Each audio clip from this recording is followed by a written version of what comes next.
Hey, what's going on, everybody? Happy Thursday. Hope you're doing well. I'm Ian Douglas. I'm the author of this website, Tech Interview Guide. Welcome to the stream. Let's see. Today is Thursday. Oh, we're into November. This is ridiculous.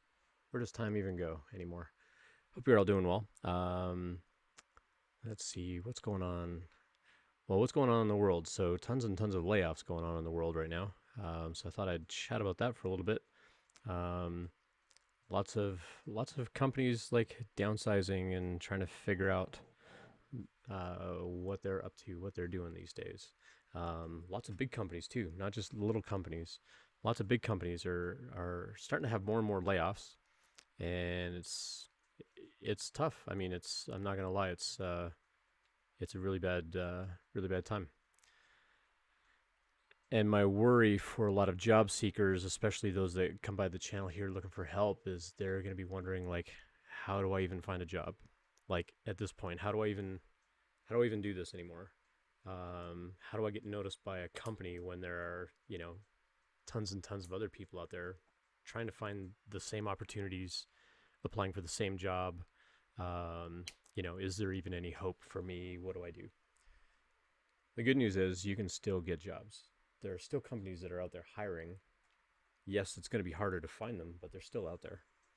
And so my hope with this channel is that if you're going through a layoff or a dismissal or anything along those lines, that you can come by our community and we'll be here to help you out in some fashion. I mean, obviously we can't help you out by giving you a job. That's not a possibility, um, but definitely, there's the possibility of like just community and having people around you going, yeah, that sucks, but we're here to support you and talk to you and try to give you advice as best we can, um, even when it feels kind of bleak, because it doesn't feel good when you're going through it for sure. Um, but we're here to support one another, and we're here to help one another, and that's absolutely what I want to be as far as a community goes. Absolutely want to be here to help people out, whoever you are, whatever you're going through. If it's job related, if there's something that we can do to help you out, absolutely want to support you in that here on the channel. So, welcome to the Tech Interview Guide. Pantrak, good to see you in chat. Totally forgot about the monthly giveaway. You were a bit tired, went to sleep. No worries. Um, I'm doing well. It got really really cold in Colorado last night. It dropped several degrees, and it is really really really cold outside right now. We're starting to get some pretty good snow outdoors, which is ridiculous to see like just tons of snow outside right now. But it's also pretty fun. But yeah, it's going well. It's going well. Um, M. Kilmer, good to see you in chat. How to protect yourself from layoffs? Have more than one job. It's the best advice.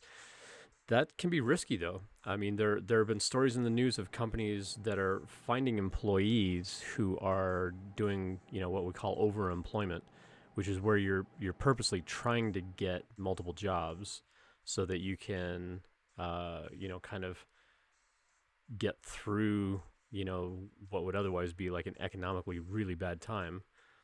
But companies are starting to take kind of a dim view of people that do that, and we're actually seeing more and more stories of companies that are letting people go because they feel that it's dishonest. I've spoken about it a little bit on the stream in the past, and it's definitely some tricky waters to try to navigate. Like, how do you go get another job when you've already got a job? How do you convince them that you're going to be, giving them your best time and your best energy and your best ideas? If you're splitting that time and splitting those ideas across multiple companies, it's hard to do. And yeah, I mean, there are things that you can do. There are ways around it. You can certainly try to mask what you're doing, but at the end of the day, it's going to be hard. It's going to be really hard to, you know, to work that out and to have companies believe that you're being genuine about it. I'm also reading a lot more very interesting stories lately about like deep fake interviews and things like that, and or just fake interviews where people are, trying to get jobs and, having help, like they're like wearing an earpiece kind of thing, or they get asked a question and they kind of mute their microphone, and the interviewers kind of see them like look off camera and go, oh, okay, and then they like unmute and then they give the answer, like someone's there coaching them on how to answer the question. And what's interesting to think about, I was following a Twitter thread about this the other day, where somebody actually caught someone doing this, and they're like, why do people do this? Like, what could they possibly try to get out of, you know, faking their way through an interview or cheating their way through an interview just to get a job, just to turn around and get fired?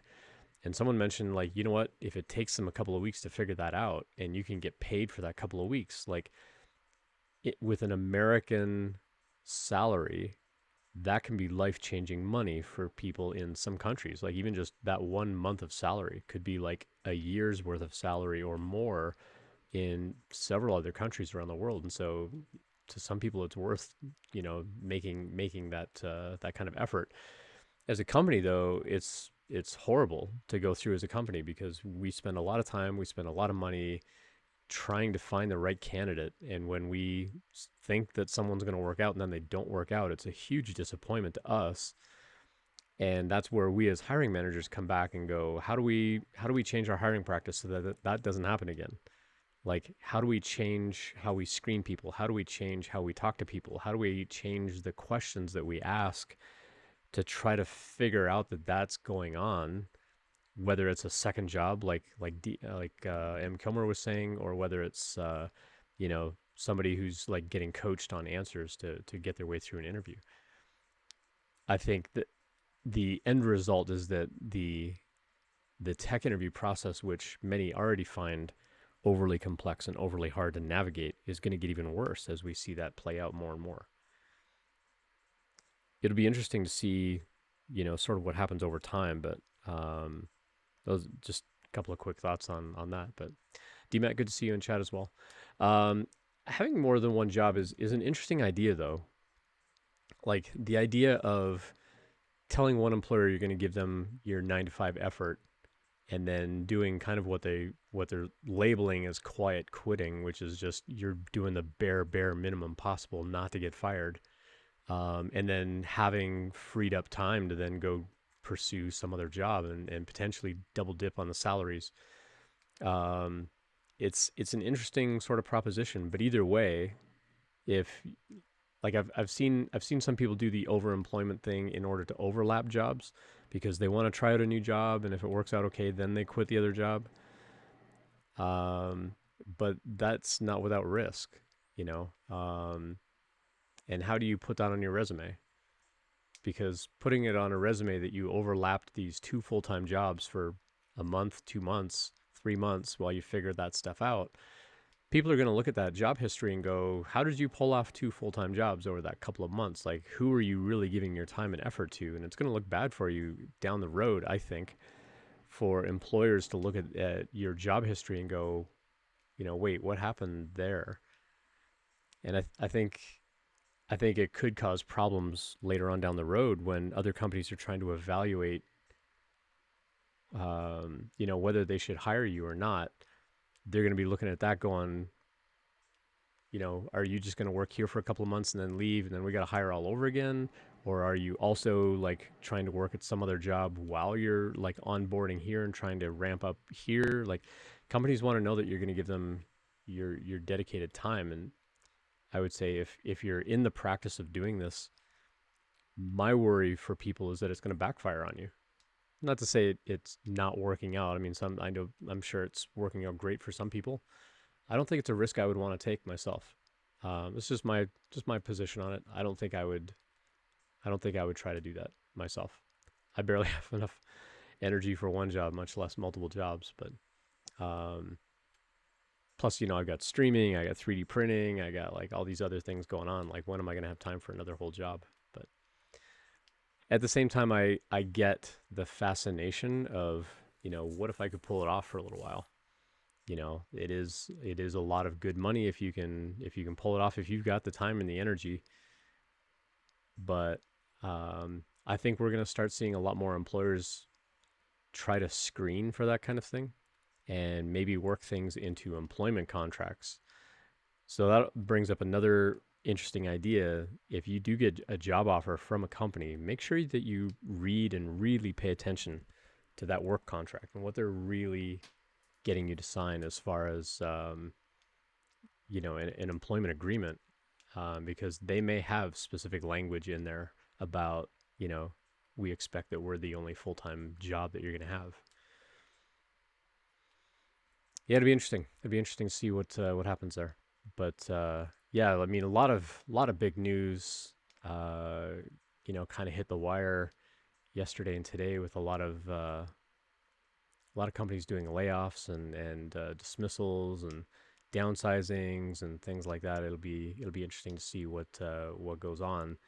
Um, was looking at several things on LinkedIn about really big companies like Lyft just laid off a bunch of people. Stripe just laid off a whole bunch of people. Chime is laying off a bunch of people. Hootsuite, Open Door, like Oracle even laid off a bunch of people too. Um,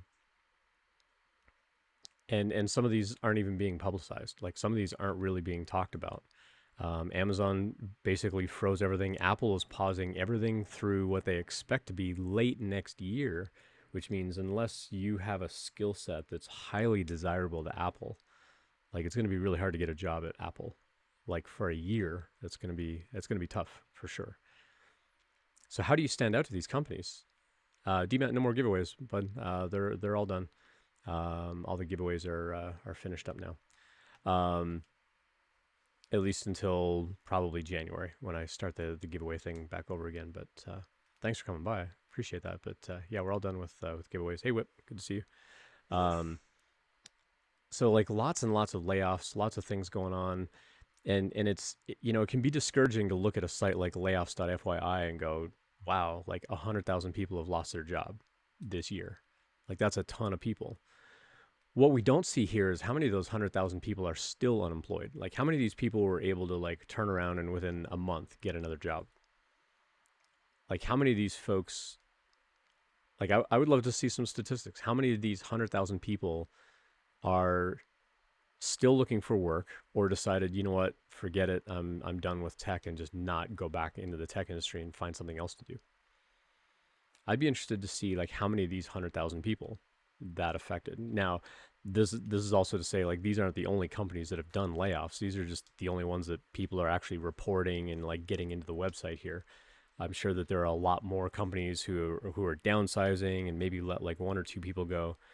Um, the other one that was interesting that I found earlier today is there was a rumor going around that Twitter is going to lay off like half of their employees tomorrow. That Elon Musk, you know, filed something with the SEC or something like that. Somebody, filed some paperwork with somebody that they're having like a massive layoff tomorrow, and it's hugely disappointing to hear. I think that there are a lot of companies out there that don't have to do layoffs, but they're trying to be careful about it, and they're trying to sort of protect themselves from like what might happen later.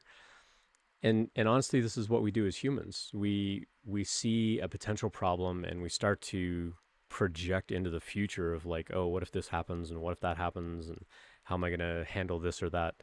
And it's a lot of worry and it's a lot of anxiety that I wonder, is that something that we really need to deal with from an anxiety point of view? Is there some way to make that anxiety better, to where we don't have to think ahead or project ahead as much? Would there be a way to sort of get through it or get around it, that it's not going to be as much of an issue? And I don't have a good answer to that. I really don't. I don't know. I don't know what the answer on that is. It's interesting to think about though from the perspective of businesses and so on. Of you know how does this really affect how does this really affect the business? Like, does it really affect the hiring? Does it really affect what's going on at a business level? And I mean, some people look at it and go, well, duh, of course it's affecting business. Like, how is this not affecting business? I think is going to be a really big challenge for a lot of people, is trying to figure out like, where do we go from here? Like what happens now? HFW, it's good to see you in chat. Hope you're doing well on a Thursday. Long time no see. What does your gut feel say about this recession versus 2001 or 2008? That's a good question. Um, I was just kind of pontificating a little bit here. Um, my worry is that there's a lot of overreaction happening. Um, like, is the economy bad? Yes. Is it going to get worse? Doubt it. That's just my thought. Like to some degree, like I don't know that it's going to get significantly worse than it already is. A lot of people are like, oh, it's going to be this big doom and gloom and whatever. I don't know. Um, I think the dot com bust that happened. So there are a handful of things. So when we think about like economic downturn and what that really means, what happened in 2001 was not so much an economic hit. It was a realization that people were pouring money into really bad business ideas. And it was bad business ideas that were driving the problems. And so people were, getting paid ridiculous salaries. They were getting ridiculous amounts of equity. Banks had no idea what all of this meant. And so they're like, okay, you have this equity and you claim it's worth, millions and millions of dollars. So sure, we'll loan you, $500,000 to buy a house. And then, a year later, that company's out of business and your equity is worthless. And the bank's like, well, wait, now we have no collateral on this $500,000 loan. So now you need to go refinance your house so that we can use that house as collateral now for that loan instead of the stock options. Like, and that drove economic problems after the fact, but it happened in my experience and my knowledge, it happened because of the tech industry. What happened in 2008, 2009 was definitely an economic problem, mostly centered around mortgages and just really bad real estate and so on. Because again, things got blown out of proportion and people started loaning money to people that honestly probably had no right being loaned money to. And so of course those loans fell through and banks are suddenly like, hey, government, like we need a handout or we're going to go out of business as a bank. And so the government's like trying to issue money and whatever. And so that took like over a year to smooth out. Sorry, I need to shut off the giveaway thing here. Just a sec. There's no more giveaways going on. We finished up with the giveaways, so let me get that off the screen. But thank you though. Appreciate the interest. What we're seeing now though is like a whole economic problem with we see a whole economic problem happening with inflation and everything going on. And, what drove that? Like, we kind of have to look back, like, this didn't just happen like over the last couple of months. Like, these kinds of economic pressures take a long time to build up. And while I typically try to stay away from like politics and things like that on my channel, there are a lot of politics driving behind like what actually happened, over the past year, 2 years, 3 years. Like economic problems like this don't happen overnight. Like they legitimately don't happen overnight. They take years to sort of manifest themselves. Like bad decisions today are going to lead to problems a year from now, 2 years from now, 5 years from now. Trying to fix a problem today doesn't fix the problem today. It just puts things in place to like gradually get better to where things are going to stabilize. And so we see the Fed, raising interest rates and whatever to help stave off inflation. And, once inflation kind of like tapers off or maybe starts going down, then we'll see the interest rates come back down. And then, inflation will go back up. And so the interest rates go up. And then, interest rates go up and inflation comes back down. Like it's this oscillating thing that we see happening over time. And so I don't particularly see this the same as 2001 or 2008. I think that it's a very different kind of scenario because there are different pressures that are leading to what happened. What's happening now in the economy wasn't driven by real estate. What's happening in the economy now wasn't driven by bad tech deals. What we are seeing though is a lot of companies are trying to be careful with cash, but what's interesting / funny about that is a lot of these companies that we see doing these big layoffs have got tons of cash.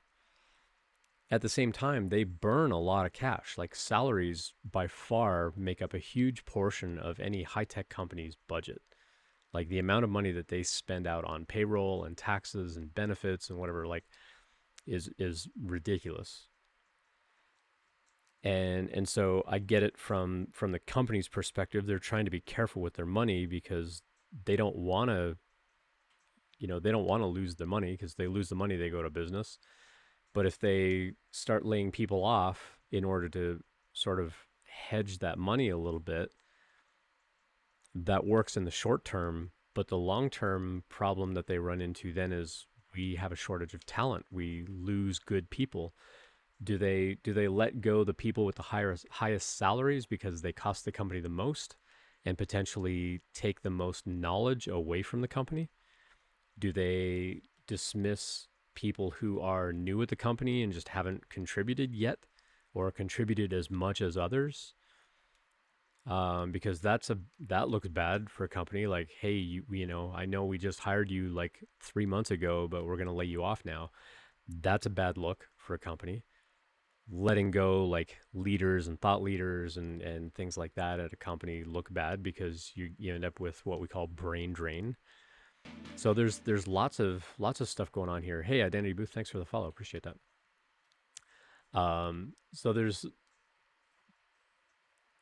there's a lot of interesting things going on. And so one of the things I said, several minutes ago is this an overreaction on the part of tech companies? Like, we see companies like Apple and Google and Facebook and or Meta, doing layoffs and hiring freezes and things like that, where they're trying to, um, they're trying to like save money, and say like, hey, we need to be more economical with how we're spending our money. It's like, okay, well, there are other places that you can save that money other than doing layoffs. At the same time, they have a responsibility to the business to do right by shareholders and so on in order to protect that cash. So I get it. From the business perspective, I get it. As an employee, I get it. I heard an interesting quote about like how to sort of make sure you're always doing your best work and making sure that the company is going to like you and things like that. And I hesitate to even share it because I think just the quote by itself, I think, raises anxiety more than it needs to. But it's basically like, go to work every day pretending like you've already got two strikes and your boss already doesn't like you and is looking for a reason to fire you. Like, that's the kind of energy you should bring to the job every day. But I think at the same time, that's going to pique a lot of anxiety with people to go, oh crap, like if I come in and I scramble and I'm like trying to like over please people, that just breeds internal competition. And we've seen that happen at big FANG companies in the past. And it also makes for a toxic workplace when people are constantly trying to outdo one another. You end up overworking, you end up overstressed, and that leads to health problems. And now you have to take time off because you're not feeling well. Like, there's all these interesting dynamics and things that sort of play into each other here. So I think what's happening here, to me, honestly, it feels a little bit like an overreaction on some tech companies. Other tech companies, they're legit not doing well from a cash flow point of view. And some of the companies that I've seen and heard of doing layoffs are the kinds of companies where they raised money in order to go build a market to sell what they're doing as a company, as opposed to, oh, you actually have something worth paying for. Let me like actually buy that as a consumer. And so some products sort of sell themselves, as we say. They sort of sell themselves. They're good enough that people are like, okay, cool, yeah, like this is worth spending money on. Like, if VS Code came out and said, hey, you know what, you need to pay us $10 a year to use VS Code, would you do it? Or would you switch your editor to something else? I mean, it's owned by Microsoft, so Microsoft doesn't really need that money. But if VS Code was a standalone product and a standalone thing on its own, and someone said, hey, we're going to charge you $10 a year to use this software, would you use it or would you switch to something else? If you had, and so like as a business, right, we evaluate how we spend money as a business all the time. For example, companies will typically try to do things on their own until there's a reason to go buy a service from someone else. Like for example, no one walks into the office one day and says, "Hey, you know what we should do? We should totally ditch like Gusto, and we should just build our own HR, payroll, tax accounting system and just do it in house instead of paying for Gusto." Well, you know what? Gusto's probably only costing you a few hundred, maybe a few $1,000s a month as a business, depending on the size of your business. Building that yourself, you're hiring in a like teams of people and security and like hardware and all this stuff to go build that thing yourself. Like you're gonna way overspend on that stuff. And so usually the opposite happens. And so companies are saying like, hey, instead of doing this ourselves, let's just go pay company X and we'll spend a little bit of money on integrating and we'll do some integration and we'll like bring their product into our product and now that thing is taken care of and now we don't need this whole other team because now we're paying Gusto, $1,000 a month to manage our payroll and HR. And so what do we do with all these other people now? And so sometimes companies will look at that sort of reduction in cost all as one big cost saving measure of like, hey, you know what?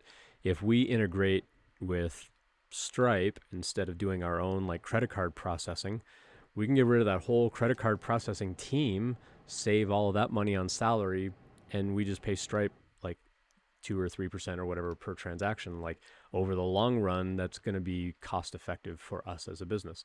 And so sometimes that's what drives layoffs is companies look for ways of combining things like that along with reduction in staff. Um, at the same time, like I said, I think some companies are overreacting and they're being a little bit overprotective. Um, I don't know. It's kind of hard to say. Like I'm not a financial expert. I'm not like you know I can't really look at balance sheets and go, oh yeah, that company's going to totally go bust in a year. Like I don't have the same kind of knowledge as people dealing with stock trading and whatever like on a super frequent basis. Like I don't have that knowledge, and that's not something I'm interested in building up as a knowledge base. But at the same time, the feeling being in the industry for a long time is that some of these companies doing layoffs probably don't need to do the layoffs. I think that there are other ways they could be responsible with their money, um, as opposed to like laying people off. That said, I did hear about one company today that was doing layoffs where they're like, hey, you know what? We're going to give everybody like 14 weeks of severance or something like that. Like everybody gets 3 months of pay, because on average it's going to take those folks like that long to go get another job. So we're going to give you all kinds of job support. We're going to give you benefits. We're going to like speed up any stock equity grants that you would have been given.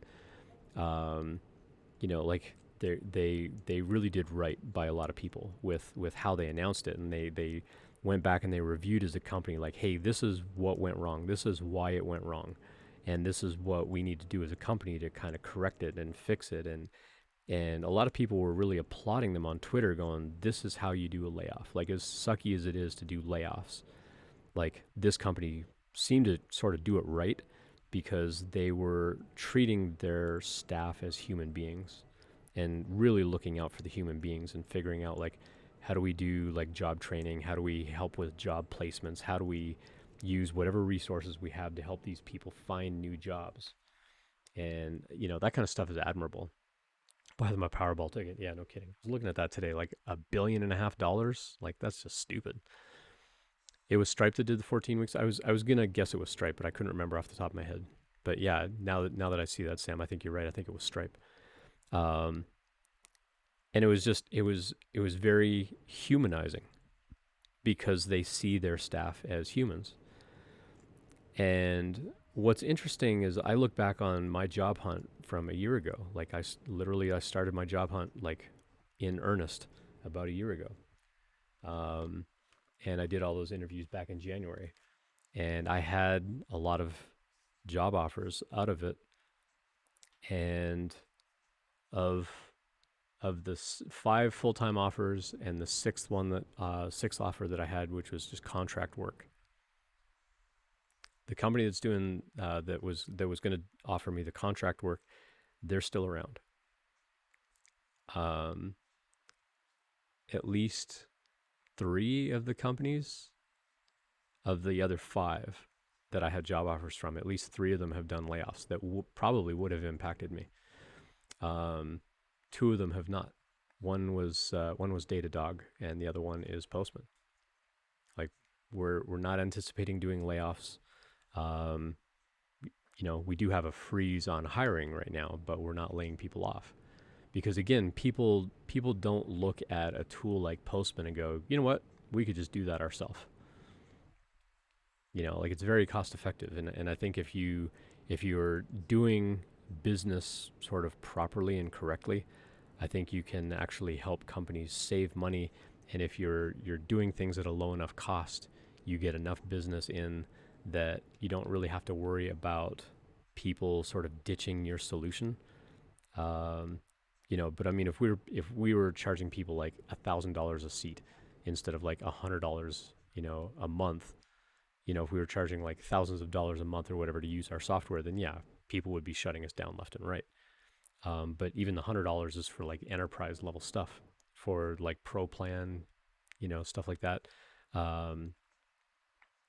Postman is what, like $20 a month, and companies are like $20 a month. That's fine. Like that's not a big deal, because when they compare that against the cost of salaries and whatever, like salaries are by far going to eclipse everything else going on.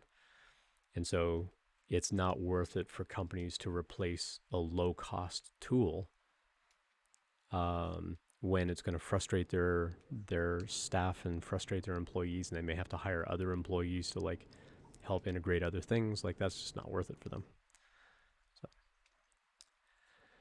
So yeah, it'll be interesting to see how this plays out. Honestly, I think it's going to be a tough couple of more months, I think. And it's going to be really interesting with kind of the end of the year, and typically holiday spending would be up, but people are losing jobs, and people are like, oh no, it's the end of the year. It's like the worst time of year to get a job. Yes and no. In my experience, I have helped people get jobs like year round. Even at the end of the year when companies are, putting a pause on things because of holidays and whatever, I've been able to help people find jobs. I was able to get interviews, no problem, November, December last year. It really comes down to, and I know you're probably all tired of hearing me say this on the stream, it really comes down to how you show your value to a potential company. It really comes down to the projects that you make or the work that you've done, and how you present that to a company when you're applying for that job, to say, this is how I'm going to make a difference at your company. This is how I'm going to make your company better. Being part of the team, this is what I'm going to do to improve this aspect or that aspect of what you currently do as a team. I'm going to be able to step in and help with that. Even if you're new on the job, even if you're brand new, even if you're coming in here and you're with 100 devs, or you're going through a boot camp, or you just graduated, or you're doing a CS degree and you're looking for an internship role next spring, like you can still stand out to a company by really understanding, like looking at them as a company and really understanding what matters to them, and then playing on that. Like it does feel a little bit manipulative. I'm not going to lie. It feels a little creepy to be like, oh, I know what they need, so I'm going to like play to that and, sort of play on that emotion a little bit. But honestly, that's what you need to do. You need to really understand what that company needs, and then you need to play on that, and you need to really hype up yourself and say, hey, I noticed that you're building in this technology. I happen to have skill in that technology, or I've looked at, migrating from something to that technology, and I've gone through that kind of process. Like those are the kinds of things that if you can find out that information, you are going to stand out to a company, and they will absolutely interview you any time of the year, even if you're brand new in tech. If you can show the level of interest and passion in what they do as a business, then you're going to definitely stand out. Muckety Muck's got the right idea. It's not stalking, it's networking. That's right. No, it really is. Like companies want to know that you care about them, that you're going to bring your best self to that job. The more you can stand out about, hey, I've done my homework, I've done my research, I know that your company cares about this and that. And part of that comes from networking. Part of it comes from really diving in and like, does the company write blog articles? Do they have press releases? Do you see them contributing to open source software? Do you see them at conferences, and what kinds of conferences? And, are they giving talks about pain points in the tech industry? Like, what are those talks? Like, is that something that you can go learn and say, hey, I heard you give this talk about this thing.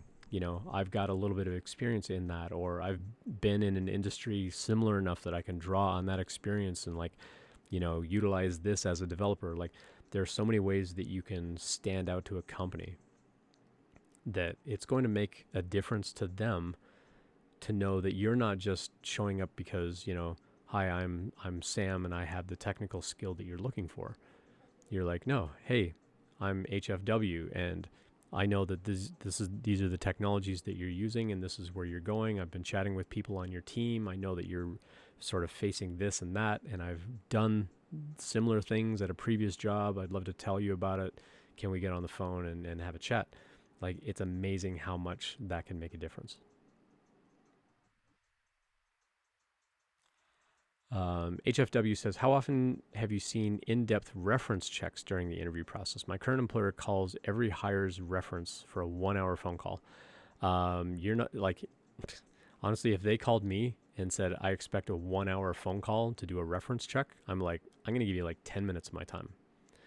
Very few companies out there, very few people out there will be willing to do a 1-hour reference check because it's going to feel like a grilling interview, where they're like shining the light in your face and where were you on the night of, whatever.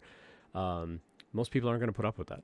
Like a 1-hour phone call, like most companies that I've been at, where I've been like in a lead position or a management type position, there's always been a company policy of if somebody calls and they want like verification of employment or something like that, direct them to HR. Like, don't tell them anything and just say, hey, let me give you the name of the person in HR. And I guarantee that person in HR is not going to be on the phone with them for an hour. They're literally going to confirm, yes, they worked here from this date to this date, and yes, that was their title. That's all I'm telling you. I can't tell you why they left. I can't tell you what their performance was. Like, I can't. Like, legally, sometimes they can't, but also just ethically. Like I'm just not going to spend that kind of time with you on the phone. I'm not going to give any company an hour of time to do a reference check. It's not going to happen. And most hiring managers aren't going to put in that kind of time. Most team leads are going to be told not to do that. So it's interesting that your company wants to do that. HFW, like I think they're going to get a lot of pushback on it. At the same time, it shows that the company's doing a lot of due diligence on that as well. MZ Wendy, thanks for the follow. Appreciate that. Thanks for dropping by. We're chatting about how to stand out in the tech industry and dealing with layoffs and stuff like that. Yeah, I don't know. Like, I'd be curious to know HFW, like how many phone calls do they actually get people agreeing to, like, sure, I'll talk to you for an hour about Ian. Like, there are only so many questions that you can ask before you're giving away too much information as a company around, like, how did Ian do as a performance? Would you hire Ian again? Kind of thing. Like, when I call for a reference check, I'm not allowed to ask, was Ian dismissed? Was Ian let go? Did Ian resign? We're not allowed to ask, and you're not really likely to tell us anyway. We can get around it by asking certain questions like, would you hire Ian again? If you had the opportunity to work with Ian again, would you bring him back on the team? Some companies will say yes or no. Some companies will just avoid that question completely because they know it's a sneaky way around figuring out, like, whether Ian left on good terms or not. Because if they say no, we wouldn't want Ian back on the team, then that's like, okay, well, Ian left on bad terms. Because again, we're legally probably not even allowed to ask some questions. So yeah, I'd be really curious, HFW, like, what kinds of questions are they expecting to ask to fill up a 1-hour phone call to do a reference check? Like, that's excessive, honestly. As a recipient of that phone call, it's like, I wouldn't be giving you an hour of my time. Sammy G says, it is tough now because I know my company has stopped hiring for engineering for the year, and a recruiter I spoke to at Indeed about software dev roles mentioned the same thing. Yeah, a lot of companies are putting the brakes on hiring. But again, they're like, when we hear about companies like Meta and Google and Apple and whatever, like they're saying like, oh, we're pausing on hiring. They are pausing on hiring for like just the general roles. But as they have a very specific need, they are still going to be hiring for that very specific need. And so I don't think we're going to see like, oh, Google's doing a hiring freeze and we're not going to see any job posts from Google for like 6 months. Google still needs to hire people. They still need to expand their team. People are going to be leaving their company, just for whatever reason, attrition, or they just want something else, or they're retiring. Like, there are reasons that people leave and they need to get replaced. And so people are going to have to post, like companies are going to have to post jobs to replace backfills on teams. Like backfill is what we call when we hire somebody to replace someone that left. There are going to be backfills, and they're going to have to hire for those roles. They don't want to leave a team scrambling and go, oh, Ian left the team, so now everybody has 20% more work. Like that's not going to go over well with the remaining employees. So there are going to be people hiring. And again, if you can sort of stand out to them and show them why you're the good fit for that role, you're going to get the phone calls, you're going to get the interviews. And it's up to you to still get through their interview process. And yeah, those interviews might be a little more stringent for the next little while, because companies really want to make sure that they're making the right hire. They don't want to have you leave, 3 months, 6 months later. I heard a statistic recently about Amazon employees and how like Amazon has this, really high turnover, but it was like some ridiculous quantity, like something like 30% of the people they hire stay like less than 90 days. Like they're like, yeah, you got a job at Amazon. And like within 2 months, they're like, I hate it at Amazon. And they turn around, they leave. It was something really high, like 30% of people left Amazon engineering within the first 90 days. And that's just, it blew my mind to think about, and so, companies are going to be going through like attrition, maybe not that quickly, but there's going to be attrition and they have to hire for those kinds of roles. So they're going to have some jobs open from time to time. Muckety Muck says, I talked to a recruiter startup I was hoping to ask about open positions, and this morning they decided to pause hiring. Again, like how much of this is actually just an overreaction versus like, hey, you know what, we are coming into the holiday season. Like, let's see if we can get through the holiday season and we'll kind of pick it back up in January. Like that is going to be the mentality for some businesses, honestly, because it is the end of the year. But again, if you are networking and you're getting to know people and you're sort of like really nurturing those relationships, like on a business and a professional level, and talking about the projects that you're working on and talking about your involvement and being like up in their business and being like, not nosy, but like asking about like what they're working on and like having a good rapport with people that work at that company, you can continue to network. And they were like, hey, you know what, like you've been around, like you're around, like every event we go to, you seem to be there. Like, why don't we see if we can get you on the team? Like that kind of thing can happen, even if companies are pausing on hiring. Like I said, they're always going to have some amount of need on the team. And it's amazing what you can do just by networking properly and getting to know people and chatting with hiring managers and say, look, I'm really looking for a new role. Like, yes, I'm employed right now, but I'm really looking for something new. I really want to talk to your team about it. Is there anything you can do to unlock hiring? Like, it's possible. Like, I've helped people get jobs at the end of the year, November, December, no problem. This year, I think it's going to be a little bit different. Yes, it's going to be a little bit different because of economic pressures and things like that.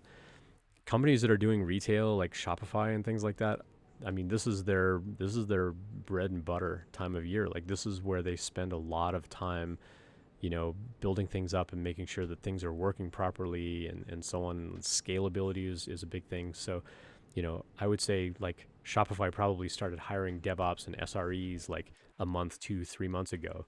Those people are not going away anytime soon because they need to make sure they can get through the big retail crush of the end of the year for all these online stores. Same thing with Amazon. Like Amazon put a bit of a hiring freeze on certain aspects of what they do, like their whole retail storefront. they said, you know what, we're not going to hire anybody new for that. Well, that just means that they're not implementing any new features, any new changes on the web store itself, but they still need everybody else to handle the scale and the that the servers are online and all the DevOps and the deployments and all that. Those people are still going to need to be there. And so those are the kinds of roles where sometimes when you see this kind of economic pressure happen, knowing how to be in the right place at the right time can make a difference as well. And if you can sort of see what's going on in the world and you say, hey, you know what, I think this is where I need to be like 6 months from now, like go start learning those skills now, so that in 6 months, if we see something like this happening, you can go get that job. It's absolutely possible to go get those jobs. It is absolutely possible. Techie Girl, good to see you in chat. Hello. Sarah, good to see you in chat too. My former coworker was interviewing with GM and it was going well. Then they had a hiring pause. Sorry, a bunch of noise going on upstairs. And then they just resumed hiring. They called him back. They offered him an excellent job and he took it. That's great. The hiring pause was from April to October. That's a really long time. And it's tough as well. Hey, Tiff Tiff Bites, good to see you as well. We had Tiff Tiff Bites on the stream a while back. Let's give some shout outs here. I've been really bad at shout outs. Apologies for that. Go to here. Get some shout outs going here. So shout out to Tech Girl. Make sure I get the right number of R's in there. And we'll give a shout out as well to Tiff Tiff Bites. Both excellent channels. Only one shout out can be active at a time. Please wait a minute and try again. All right. Well, I'll try. I forget if I have a bang shout out command, but I'll try that one for Tiff Tiff Bites. Nope, I guess I shut that one off. So I will do another shout out for Tiff Tiff Bites here shortly. But yeah, Techie Girl does a lot of coding. Also very entertaining if you're into watching some video games. Like Techie Girl's probably the best Tetris player I think I've ever seen. Like how you do things at that speed just boggles my mind. But Techie Girl's really, really great to go watch. And Tiff Tiff Bites, also engineering management. Tiff Tiff Bites, I'd love any input, you and Techie Girl actually, any input that you have on like what you think about hiring and so on. A lot of what we've been chatting about is like, you know, is there a way to get around hiring pauses? Is there a way to still stand out to companies? Why do companies do layoffs? You know, a lot of big news just yesterday and today about huge layoffs happening and you know, your companies are still doing like hiring freezes and stuff like that. And how long is this going to stick around? Someone was asking early in the stream, like, is this the same thing that I saw back in 2001 and 2008? And I said, no, this is like a whole different beast, because 2001 was driven by like really bad investing in tech companies and how that impacted the economy because of that. 2008 was like more real estate driven, but this economy, like, it's kind of neither. Like this wasn't driven by like really bad real estate gone bad, like really bad real estate loans and whatever gone bad. And it's not that investors, you know, invested, you know, bazillions of dollars in companies that are now going bust. There is some of that going on, but I think a lot of what we're seeing now is just general worldwide economic pressure, and companies I think are being maybe a little overcautious with what's going on, and that's why they're doing like they're trying to preempt things with layoffs so that they can sort of build up and maintain cash buffers. I don't know. I'm curious what you all think as well. Tiff says, I love what you said about critical roles. Before they paused hiring completely at my employer, they were still hiring for certain roles that had cleared budgets. Yeah. It's tough though. Like it's tough, like trying to understand, well, what is a critical role to that company? And so that's kind of what I was saying, like over the last couple of minutes, like sites like Shopify and Amazon, like maybe they're not going to be doing any active development over the quarter to like implement new features, because this is the quarter where like everything needs to be online for online shopping. And so those kinds of companies have probably already geared up for like SRE and DevOps and deployments and like, you know, cybersecurity and whatever. Like they probably put a ton of money into that, like over the late summer, like into September kind of time frame. And now those people are going to be like on call and like no vacation, you know, for the next couple of months. But like, you know, hearing of other companies of like, oh, they're just burning cash, and so they're just laying people off because they need that cash reserve so they don't go out of business. Like that's certainly important too. But see if we can get that shout out for Tiff Tiff Bites. There we go. So go give both of them a follow. And of course, now Chrissy Codes shows up, and I want to give a shout out to Chrissy Codes. But we'll wait a minute for the shout out timer to come by. But Chrissy Codes is also a really fun channel to watch for coding and just learning in public. I think Chrissy does a really good job just learning and exploring different kinds of technologies too. But hello, Chrissy. Good to see you. Not staying? Okay, fine. Leave. See if I care. Just kidding. It's good to have everybody coming by. Blowback from the huge hiring spree last year, and then the government tanking the economy, failing to slow inflation, caused second thoughts. Maybe to some degree. I mean, I typically stay away from politics on the channel, but I was saying earlier on the stream, like, this kind of stuff doesn't happen overnight. Like, it's not suddenly like, oh, the economy's bad and it's suddenly in the toilet. Like, this takes years to play out. Like, decisions that are made at government levels, they don't happen overnight. They try to put things in place to like try to fix things overnight, but things don't just suddenly go bad overnight. Like, it takes a year, 2 years, 3 years for decisions that were made to now we start seeing the effect of them. So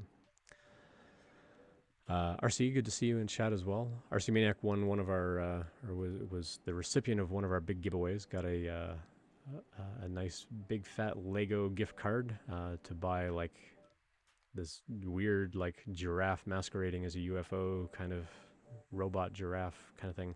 I could have swore I saw someone in chat. Was it Techie Girl? Techie Girl, do you do Lego? I have a feeling that this is like a Lego kit. I don't know why, but might be interesting to Techie Girl, or like I think I've seen Techie Girl build the Lego kit. I'm not sure. Anyway, oh, you actually picked it up today. That's awesome. No, you don't do Lego. I could like there's someone that I watch. There's someone that I watch. I don't want to say that they're female. They're just female presenting.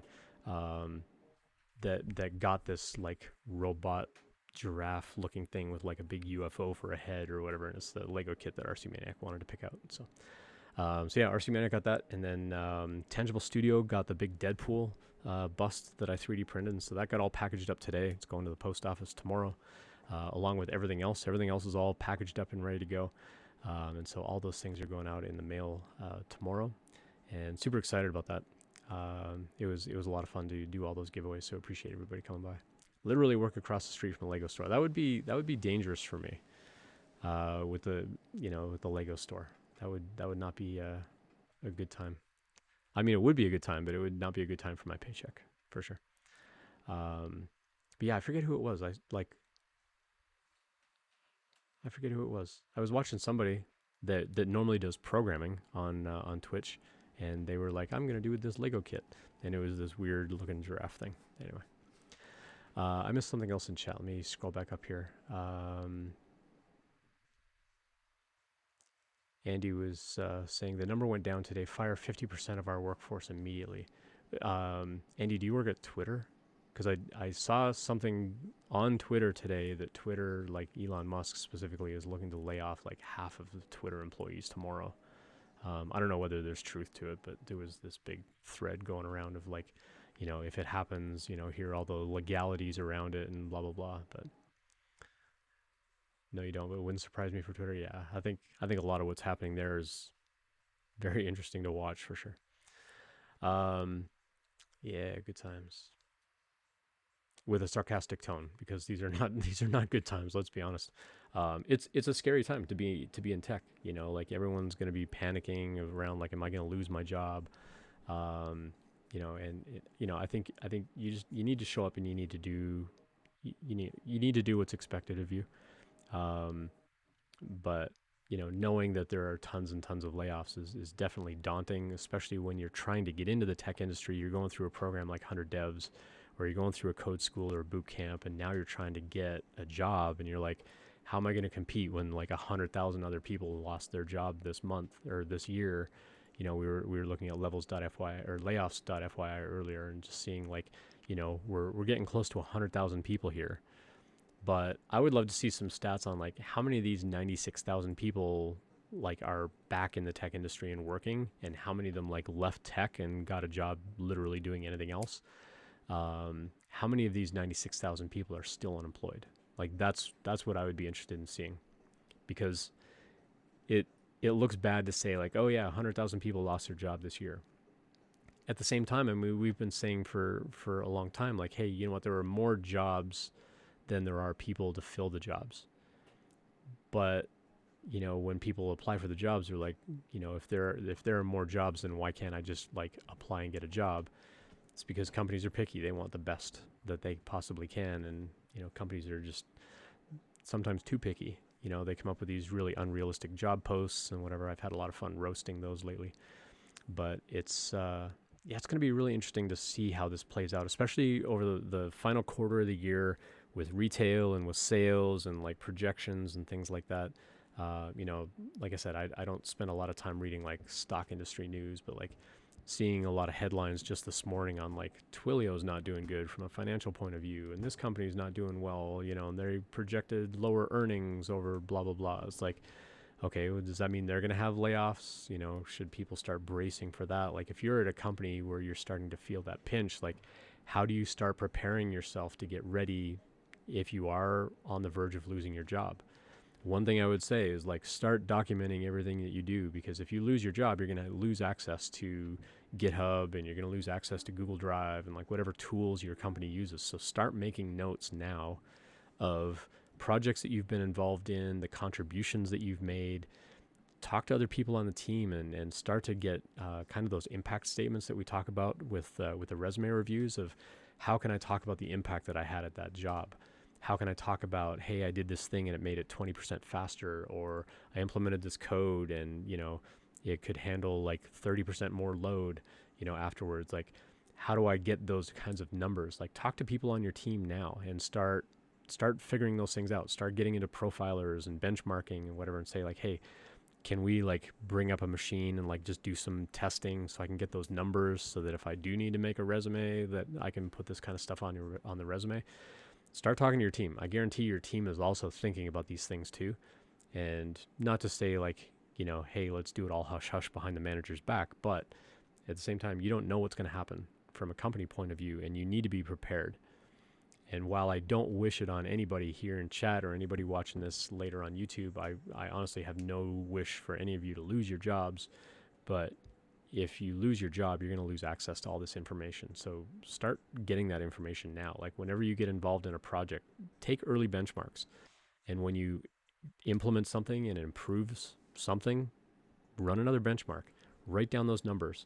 Put it in something that's not a Google Doc at your company. Like store it somewhere else. Like email it to yourself, or write it on a little post-it note and take the post-it note home with you or something, and like store it in a journal. Like literally put it anywhere but on a company network, so that later on you can go back and you can write your resume and you can put in all those numbers and talk about like, this is what we did for the benchmarking. This is how I got these numbers. This is how we built out this formula to try to calculate the impact that thing had, because that's how you're going to really stand out in a sea of other resumes, is by showing the impact that you can have. When I read a resume, or when Tiffany reads a resume, we want to see the impact that you're going to have on the team. We want you to entice us to go, oh wow, like I really want to talk to RC Maniac, so that RC Maniac can come and do that at my company too. Like, look at that impact that they had. They did this thing and this was the impact. If you don't write that kind of stuff down, then all you can put on the resume was, I did this thing, I did this thing, I did this thing, and that's fine. Like, that still makes for a good resume. It makes for a better resume if you can talk about what impact that had. How did that actually make something better? That's what's going to make you stand out against everybody else applying for those jobs.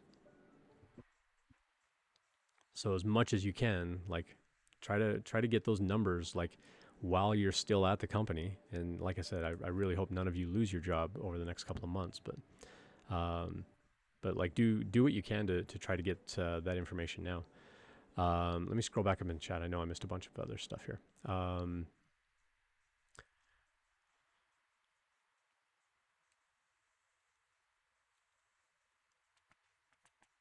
Some of us do work 2 jobs and contract jobs. Yeah, Chrissy, we were talking earlier, like someone was saying like the best insurance against losing your job is to have multiple jobs. It can be tough though, especially here in America. Like you were saying, like a lot of our health insurance and benefits and whatever are tied to the job, and you lose your job and you lose your benefits. So like, how do you handle that? Raptor Bacon Bites. That's a great username. Appreciate the follow. Thank you. It's good to have you along. It's interesting to think about. Like literally, like just about every other country in the world, like your health benefits are not tied to the job. But America being what America is, it's tough for sure. In between jobs, I ended up paying for like a month of Cigna.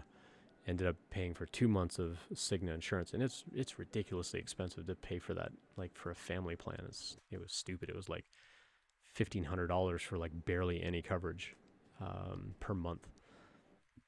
Yeah, it was really wild.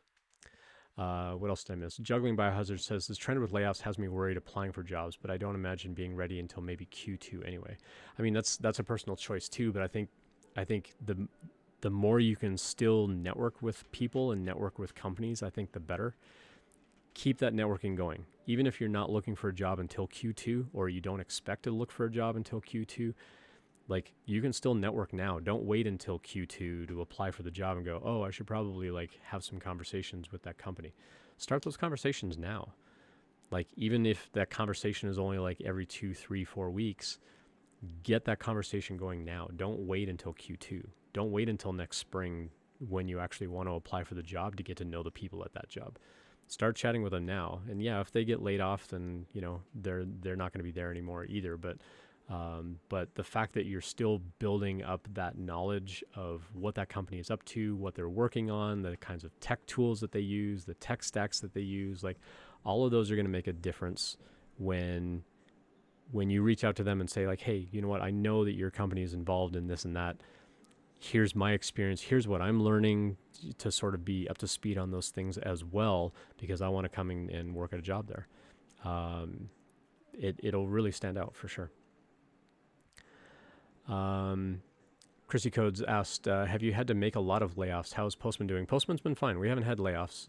We talked about that earlier. We have paused on hiring, but we're not laying anybody off. Because again, we're kind of looking at it from a perspective of like nobody wakes up one day and says, hey, you know what? We should stop using that service and just build this ourselves.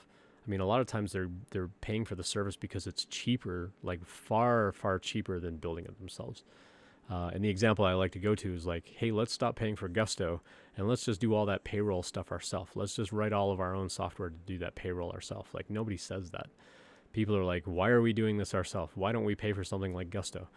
And how that can sometimes lead into layoffs where it's like, hey, you know what? Now we don't need that team anymore. And if we can't find another project for them to be on, then we'll let them go. And now we have an additional cost savings of, we don't have to maintain all the software and we don't have to worry about all the security of it. We pay them like $1,000 or thousands per month, but we're saving on this whole team now of, $10,000 to $15,000 a month per person worth of salary. Like it's a huge amount of savings at a company level to make those kinds of integrations. It sucks for the employees, but from a business standpoint, I think that's partly where we see some layoffs happening is companies are like, you know what, let's just go integrate this other thing. And now we don't need that whole other team. So Jay Brinker and Zooey, good to see you. Hadn't seen Zooey in chat for a little bit. Along with Chris says, shout out to my fellow layoffees. I'm sorry to hear that, Chris. Let me know if there's something we can do to help. You know what? Reach out to me on the socials. You can follow me on LinkedIn and Twitter if you're not already. And if we do ! Intros, here's a link that you can follow on how to go use my network on LinkedIn. So connect with me on LinkedIn. Don't just follow me. Go connect with me on LinkedIn and go through my profile and see if I know anybody at companies. And I will absolutely make connections and introductions for you. If there's anything I can do, let me know. I'm more than happy to do that. You just have to let me know, and this goes for everybody. If there's anybody in chat and you want me to make an introduction to anybody else I know, go follow that introduction URL that I just put in there. And if there's literally anybody that I can introduce you to, and I was chatting with someone on LinkedIn just today about this. I'm like, send me their profile URLs and give me like 2 sentences on how you want me to introduce you, and I will make as many introductions as you want.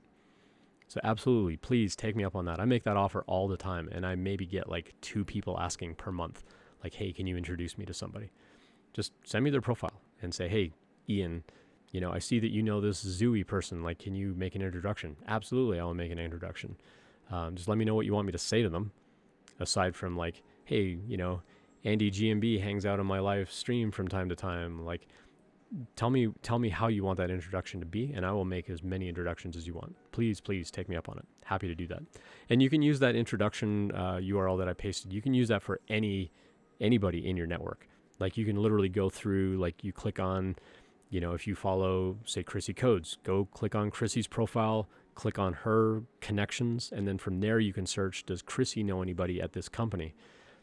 And then reach out to Chrissy and say, hey, Chrissy, could you make an introduction to this person at that company for me?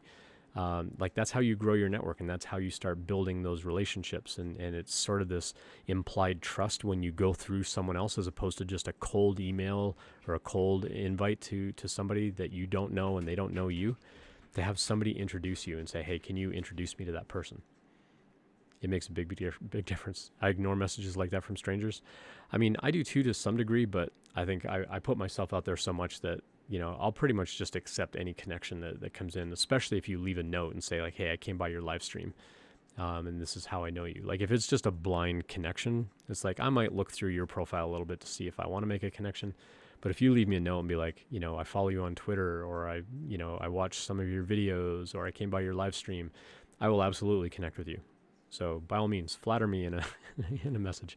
But no, like, I'm legit. Like, this is why my channel is here. I'm legit here to help people out. So if I can help you out, I will absolutely make introductions. So please connect with me on LinkedIn. Let me know how I can help you out. Chrissy doesn't share her LinkedIn, but I know Chrissy's LinkedIn. But no, I hear what you're saying, Chrissy. Like, I absolutely, yeah. I would never give out Chrissy's, LinkedIn without permission. But I'm saying, like, there is a way to use your LinkedIn network to continue to build your network and find people at companies where you are interested. And then once you find that company has competition. So if you're sort of researching a particular industry anyway, and it doesn't work out at that company, they've got competition. Now you can go to their competition and say, hey, I've been learning about the industry and I've been chatting with competitor ABC. I really like what your company's doing, though. I see, you've got this job post, or I see that you're using these technologies. I'd love to have a chat and just talk about my experience and my background. I am looking for work, but I understand if you're not hiring right now, but I'd still like to make a connection and still like to chat.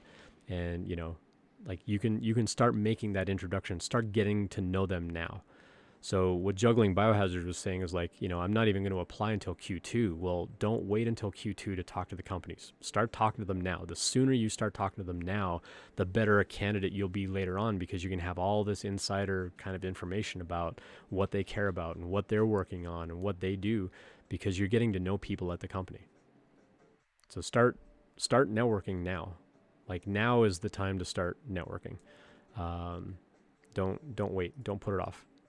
As scary as it is to talk to strangers on the internet, it definitely will help you. You're going to get a job way faster through networking than just blind applying. Sorry, I know I missed a bunch of other stuff on here. Techie Girl says, I've had multiple jobs before, full-time and freelance. Is definitely a good cushion to have. That's cool. Yeah, I agree. But to me, it feels mentally exhausting.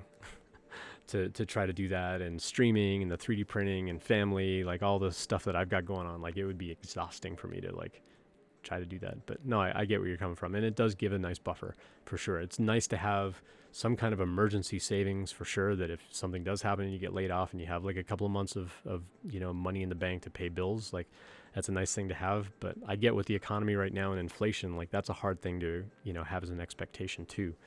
But it's tough for sure.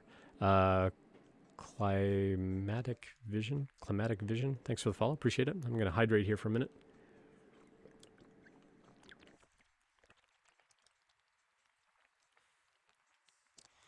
All right, what else did I miss? I know I'm way behind on chat. Angie asked, tangentially related to current atmosphere of tech, what do you think about unlimited FTO in current times? I feel like people are worried about their job security. Unlimited FTO means less actual time off. So I think you mean PTO.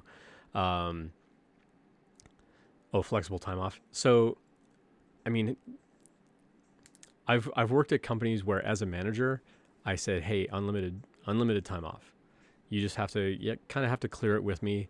Like, it doesn't mean that you can take like a month off at a time, unless there's like something really big going on, like, hey, I'm about to go climb Mount Everest or something, and I need like 2 months to prep and get up to base camp and actually do the ascent, and then time to come back down and sort of re-regulate the body and whatever. It's like, all right, we can make press releases and stuff out of that. That's fine. Um, but I would always tell my folks on my team, it's like, if you need time off to recharge, you take time off to recharge. Like, I would rather you take time off to prevent burnout than take time off to recover from burnout, because I've been there. I've been burned out to the point where I almost left tech, and it's not a great place to be. So as a manager, I'm always very careful to protect my team of like, no, take time off. I absolutely take time off. And I would be watching like after hours efforts and say like, hey, I noticed you stayed up last night to work on that thing. So, why don't you take Friday afternoon off or something, and like make sure that you're like caught up on sleep and caught up on like whatever you need to do because you gave up an evening to work on something. Or it's crunch time and the next 2 weeks are going to be really busy, or the next month is going to be really busy.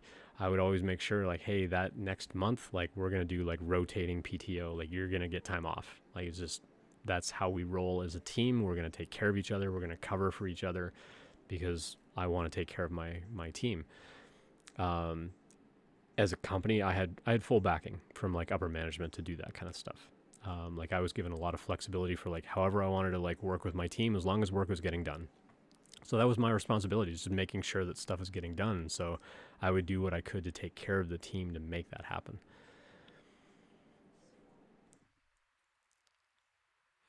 RC Maniac dropped a link for their company hiring. So yep, I'm totally cool with those kinds of links. Absolutely, feel free to share those and post them up on Discord as well, RC Maniac, so people can find those later on. Chrissy Code says, Ship That Code was told to contribute to their open source project when she went to a job fair thing.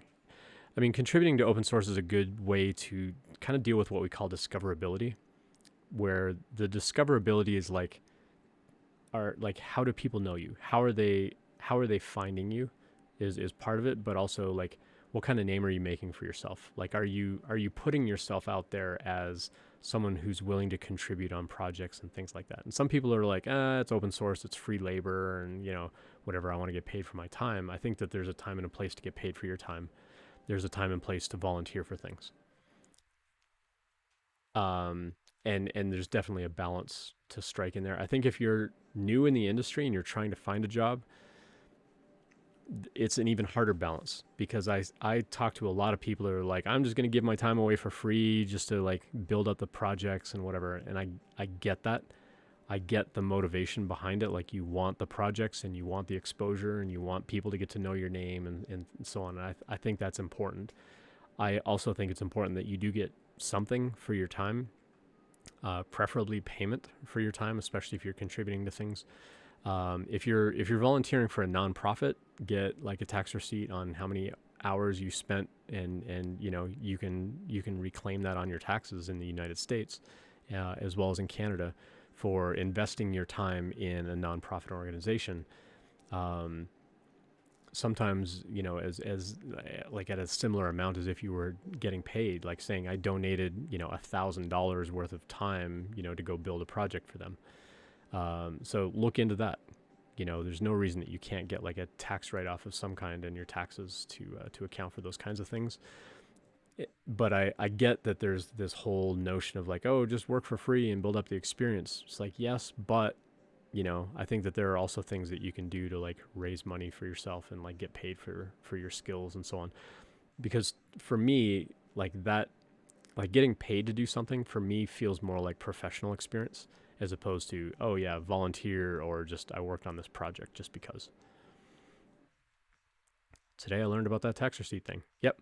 I mean, whether that's possible in Ireland, I don't know, Andy, but in a lot of countries, if you do something for a charitable organization, whether you're driving or you're helping them with something and volunteer hours and things like that, sometimes that can be deducted as a tax expense, and it can reduce your overall income. So if you are working or you're on some kind of income basis, you can offset that a little bit as this charitable donation of your time and your effort. So something to think about. I mean, it's got to be a reasonable amount. Like you can't say like, oh, my time's worth $50,000 an hour, and I donated, 15 hours, and so I donated gazillions of dollars to that organization worth of my time. Like it's got to be a reasonable amount. But talk to the organization, see, check your tax laws and locale and things like that, and find out whether that's a possibility. Because, to me, again, that feels more like professional experience because you're getting something for the work that you did, as opposed to I volunteered on this open source project. But it still does look good to volunteer and work on open source projects. It helps make software better. And a lot of companies are going to be respectful of those kinds of efforts. At the same time, it's still tough to stand out to a company if you don't know what that company cares about. And that's why networking is going to make such a big impact on getting to know people at a company. So sorry if you're bored of hearing this, but I talk about this on the stream a little bit around who do you get to know at a company. You want to reach out to somebody in HR. You want to reach out to a hiring manager of some kind. You want to reach out to a peer level engineer, and then somebody more senior than that, hopefully for mentorship.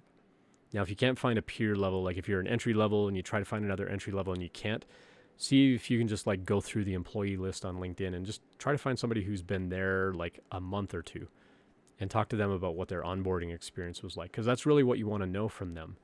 For somebody that's brand new is like, what's the onboarding been like? What's the support been like? How's your learning been? Like, are they protecting your time? Are they giving you good like mentorship and growth to like get up to speed on things? Like those are the kinds of questions that you want to ask that person. But ideally, if you can find somebody that's a peer level, like if you're going in as an intermediate or you want to apply for an intermediate level role, find another intermediate and say, what's your day-to-day like? Like, how are you mentoring juniors under you? How are you getting mentored by the seniors above you? Like, how is that happening? Or does that even happen? You got to find out that kind of stuff. From the senior level person, you'll want to find out more about like code reviews and like mentorship and things like that. From HR, you just want to find out the general process and just get to know them a little bit on a personal level. And then the hiring manager, you're getting to know them just so that when they're like, hey, we want to open that role. Remember that Ian person that we've been chatting with? Like having other people on the team say, yeah, I've been getting to know this Ian person, and have someone else go, oh, I'm chatting with them too. Like having people in a company say your name within the company is always great. And have them then go to HR and say like, hey, do we have anything open? Have them go talk to the hiring manager and say, do we have anything open? Like I've been chatting with this person, getting to know them. I don't know them well, but I've been chatting with them and I've been, looking at some of their project work, and I think that they could be beneficial to the team. Like, is that something that we could do? A lot of companies are still doing referral bonuses and things like that.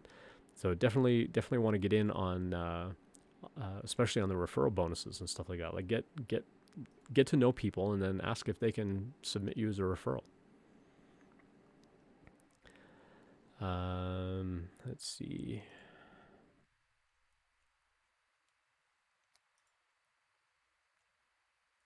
Cool. Let's see what else is going on. Techie Girl says, I'd build stuff for myself if I'm trying to find a job. I wouldn't do open source for free. It's tough for sure. I mean, there are so few companies that contribute money to open source. Like they're willing to contribute effort and whatever to like help with engineering and help with scalability and things like that. But not enough companies actually say like, hey, you know what? We use this open source tool. We should put some money into that. Not enough companies do that, unfortunately. So I get where you're coming from, Techie Girl. Like working on open source for free is tough. I would rather be doing stuff on my own too. That's why, I work on the chatbot and like just automation stuff around here. Spinax says, I won my fight with Patreon so I can listen here again. I'm kind of curious what happened with Patreon. But yeah, I think having the right kinds of projects to stand out to a company is what's going to make your resume like really sort of resonate with them around how are you going to stand out? Like, how is that resume going to stand out? You're going to stand out by making sure that whatever projects you're promoting the most on your resume are projects that company is going to care about. If you're just building, yet another to-do list or yet another way for me and my friends to like figure out where we're going to eat lunch, it's like, okay, you're solving a problem, and yes, you're integrating like interesting technologies, but we've all seen that project a billion times. Like, go put some novel spin on it or something. Like it's good to it's good to show the fundamentals. Like I know how to do auth, I know how to do sessions, I know how to talk to a database, or I know how to call APIs, or I know how to build an API. Like there are fundamental skills that you need to be able to demonstrate in those projects. But if you can build a project that company is like, whoa, check out what they do. Like they built this whole like mini project about what we do as a company. Like that's going to stand out. Now, it's also not feasible to say, well, I want to go apply for 20 jobs. I'm going to go build 20, you know, mimic kind of sites and applications for each of those companies. Like nobody's got that kind of time.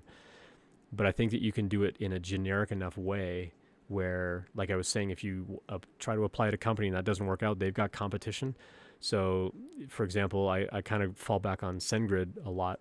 So if I wanted to apply for a job at Twilio, then I might say, okay, well, let me go build something with email and SMS and like maybe like a bit of web conferencing kind of stuff, because those are the kinds of APIs that they make. So let me go figure out how some of that stuff works. Let me go integrate their APIs or like build some little project using their APIs. And if that doesn't work out and I don't get the job at Twilio, they've got competition. So let me go find who the competitors are. Let me keep the project the same, but I'm just going to like pull in different APIs.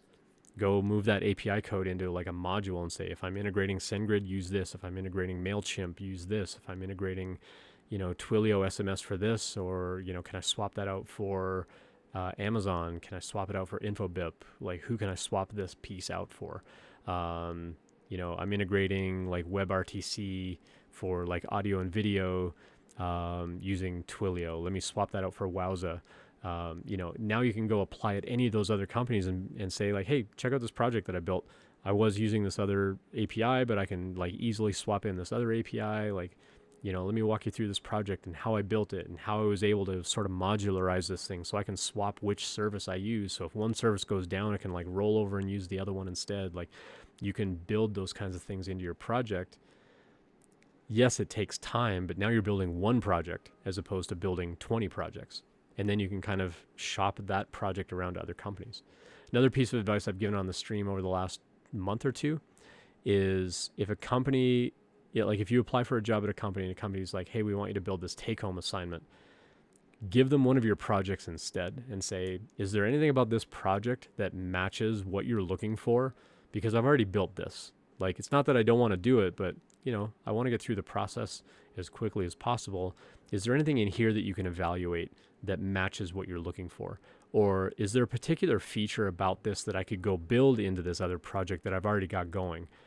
Because then you're demonstrating like I can go pull up existing code and I can add features to it. That way you don't have to start something over from scratch every time, because that gets exhausting too. And I think that that's really important, especially for entry-level devs trying to get that first job. Like all the take-home assignments just feels like a never-ending crush of like, oh, I got another take-home assignment to do. I got to build this whole other project all over again. See if they'll evaluate what you've already built, or see if, you know, they've got like, hey, if you go build that whole thing out with auth, like just take out this one little bit and like build that into the project that you've already got, so they can see that you understand how to do auth and implement auth in an existing application. Maybe that's all they're looking for. And so you don't have to go build a whole new project. You can just go add that one little feature into something that you've already built. The worst they'll say is no. But in the best case scenario, like I did back in January, someone's like, go build this thing, go build an API and deploy it in a Docker container to the cloud. And I'm like, all right, did it. And then the next company is like, hey, can you like build us an API? I'm like, well, I just built this API for this company. You want to look at that? And they're like, okay, that's good. And I didn't have to go build something all over again.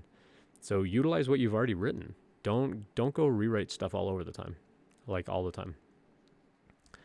Techie Girl says, I've been telling companies to F off. Maybe I'll try that approach instead. I mean, yeah. I mean, the worst they'll say is no. Is like the worst they're going to say is like, no, we really want to see like, can you put this whole thing together within an amount of time? Like there are reasons, sometimes not good reasons, but there are reasons why they want you to do certain things sometimes. Or build things in a particular way or a particular technology. But you can always ask. The worst they'll say is no. Best case scenario, they'll look at what you've already done and you get out of writing a whole project. So you utilize what you can, for sure. RC Maniac says, I kind of like the take-homes more than you have a 1 hour to do this quiz thing. Yeah, that's for sure. That's for sure. HFW brings up a good point. It shows confidence in your own work. Yeah, I mean, if if you built that project and you know all the ins and outs, then you're gonna know how to go build that other. You're gonna know how to go build that feature into what you've already done. You don't have to like go start all over again and whatever. But again, it does depend on what they're trying to evaluate as part of that process. So. Mr. Wolf Red Step, good evening to you as well. Hope you're doing well. Twitter's not looking great for tomorrow. Is that thread that I saw earlier where they want to like lay off half of their employees? Yeah, I saw that one earlier. Oh, this is the first official communication. A fun game where you get to find out if you're laid off or not based by 9 a.m. tomorrow. Wow. Based on whether an email pops up in your Twitter account or a personal account. Oof. In an effort to place Twitter on a healthy path, we're going to go through the difficult process of reducing our global workforce. I'm just skimming through. Given the nature of our distributed workforce, communication for this process will take place via email. By 9 a.m. Pacific on Friday, everyone will receive an individual email with the subject line, "Your role at Twitter." Please check your email, including your spam folder. If your employment is not impacted, you'll receive a notification via your Twitter email. If your employment is impacted, you'll receive a notification with next steps via personal email. If you don't receive an email from Twitter HR by 5 p.m., please email us. Email us to find out whether or not you lost your job. Our offices will be temporarily closed and all badge access will be suspended. Wow. If you're in an office or on your way to an office, please return home. Wow. That's like the worst way to do a layoff right there. That's an example of like extremely poor leadership. Andy, thanks for finding that link. That's horrible. Like that's such an opposite extreme to what Stripe did today with their layoff. Like they showed a ton of empathy and how they were going to take care of their people and why the layoff had to happen. Leadership stepped up and took responsibility. Like that is garbage. Holy cow. That is such a bad take.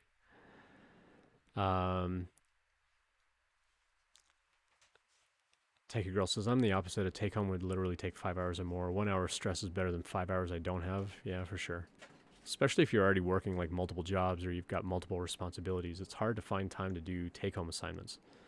For sure. I mean, I've said in the past, like it's a temporary discomfort to like get through this kind of stuff while you're trying to find a job. So if you can find other people to kind of help you and support you in that time, that's beneficial. But yeah.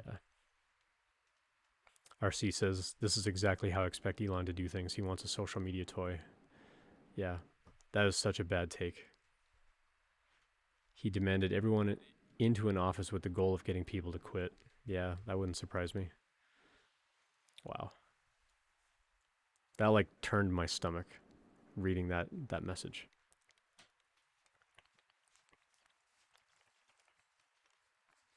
That was an actual thing he did. Yeah, I believe it. Yeah, I mean, if people quit, then they don't have to pay severance and unemployment and all that kind of stuff, right? So they like companies want you to quit.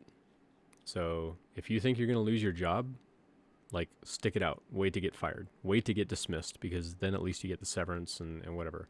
It's not fun to go through, but don't let them make the workplace so toxic that you resign, because then you get a lot less out of the deal. Let them dismiss you. Don't dismiss yourself from a job. Yeah, it's a tough landscape, and I really feel, especially for the entry level devs coming out of school or looking for internship roles, and like it feels like you're walking into the desert, with the tumbleweeds going by of like, where are the jobs? Everybody keeps talking about how great the tech industry is and all the jobs that are going to be there, and like suddenly there's no jobs. Or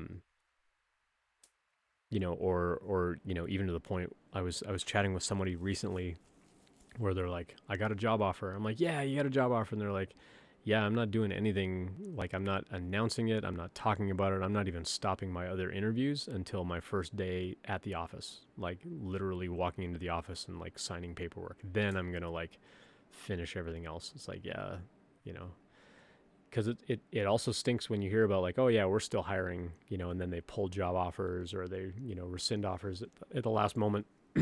Or even in the case where people had already signed an offer and then the company comes back and says, hey, you know what, sorry, we can't hire that role after all. Like that's that's an especially bad take for a company to do, to pull stuff like that. Why do companies give severance? So in America, if you get terminated, the company will sometimes say like, "Hey, sorry, you don't have a job, after today, so we want to like give you some money to sort of carry over for bills or whatever until you can find that next job." Um, there's not a there's not a legal responsibility to do so, but a lot of companies will if they let you go. They will give you some sort of like compensation. And it might just be like, hey, we're going to pay whatever time you would have been here until the next payday. Or I've seen companies where they're like, for every year you've been here, we're going to give you a month of pay, kind of thing. Or they give you like some kind of cushion, where maybe they can't pay you, like your paycheck for the next month, but maybe they can like pay for your benefits at least. So they'll pay for all of your benefits for 3 months or something like that. Because again, in America, your benefits tend to be tied to your job, and if you lose your job, you lose your health benefits. So some companies will do those kinds of things, and it's important to note you can always negotiate on those things. Never sign it like at face value. Always say, "Cool, thanks for the paperwork. I'm going to have a lawyer look at this," because you can negotiate on those things. Don't sign something on the spot. It's not so much from a PR perspective. I mean, sometimes it is, but sometimes it's kind of that last effort of like, oh, we really care about you as a person, kind of thing. But there is some amount of responsibility of like you don't have a job anymore, and so they want to make sure that you're taken care of. Now, if it's like gross negligence or something like that, like you did something on purpose to like f up the company, then yeah, they're gonna they'll probably terminate you with cause and not pay you anything at all. But you know, um, yeah, I'm thinking of like all the stuff that we saw about Twitter this week with like, last weekend people like having to literally sleep at the office, to try to get through this crunch time of like, oh, we need people to start paying for, verification, blah blah blah. It's like that doesn't have to be like like stay all night. We need to do it immediately. But at the same time, it's kind of how Elon roles with business. He's very aggressive with timelines and things like that. But it sets a bad precedent. It sets a bad culture for the company to say, this is our expectation. We expect you to do this. And if you don't, we're going to let you go. Um, and one of the threads that I was reading today, they were going through and saying, like, if they make it so unbearable that you quit so that they don't have to pay you a severance, that could be like unlawful dismissal. And there may be like compensation that you get anyway. Like you could literally take them to court over it. So, but yeah, if you ever get let go from a company, don't sign something. Don't sign anything. Just say, cool, thank you for the paperwork. I want to have a lawyer take a look at this. I understand it's my last day, but I'm not signing this until I have a lawyer read it, because a lot of times there's going to be a lot of legal jargon about responsibilities and so on, and you can negotiate on those things. Even if the company says like this is non-negotiable, or I've seen some companies say like we're not going to pay you a severance unless you sign this thing, and usually it's paperwork saying you're not going to talk bad about us as a company, like nothing on social media, nothing about like what happened, blah blah blah. Like there are things in there where, and unfortunately I've been at companies in management roles where I've had people sign those things, um, and it's mostly for the company to cover their butt, honestly, that that you're not going to come back and try to sue them for something like that. But always have a lawyer read the paperwork. Don't ever sign something unless you actually understand the legal implication of what you're signing, whether it's an employment contract or a dismissal contract. Have a lawyer read it, and then you can have them like make revisions and submit revisions and say, I'll sign it with these revisions, and negotiate on that stuff. Or you can negotiate terms on like, you know, uh, like you want to pay me like a month of salary and you're going to cover my benefits for 3 months. So what I want to do instead is I want you to cover my benefits for 6 months and don't worry about the salary. Like you can negotiate those kinds of things the same way that you can negotiate on a job offer. There's give and take, right? So you give something, you can take something. You can do the same thing on severance packages as well. You can't necessarily negotiate the amount of money to like get more money out of them, although maybe in some circumstances you could. But you can certainly negotiate on things like, oh, we're going to cover your benefits for a while, or we're going to cover this or that for a while. You can typically negotiate those and just say like, hey, this puts me in a really tough bind. I want to negotiate, and I want to, I'll sign this paperwork for, double that amount of time or something like that. And again, the worst they'll say is no, but have a lawyer read over it. And yeah, Techie Girl's got the right idea. It's hush money for sure. For the what do they call it, like a non-disparaging agreement kind of thing. It's also a small industry. There's no reason for them to burn bridges. Yeah, to some degree. To some degree. RC says everything I see around Elon's workplace practice indicate very curated PR effort. I've literally seen SpaceX staff where a camera is rolling and welders and others lined up and praised Musk. It was uncomfortable to watch. Outside of that, it doesn't sound like places I would ever want to go near. Yeah. Yeah. I mean, the leadership, like the culture of the company is really defined a lot by the leadership of the company and how the leadership conduct themselves and the way that they do things tells you a lot about how they're going to expect the rest of the company to behave. So yeah, there's going to be a lot of signals like that you're going to see from companies for sure.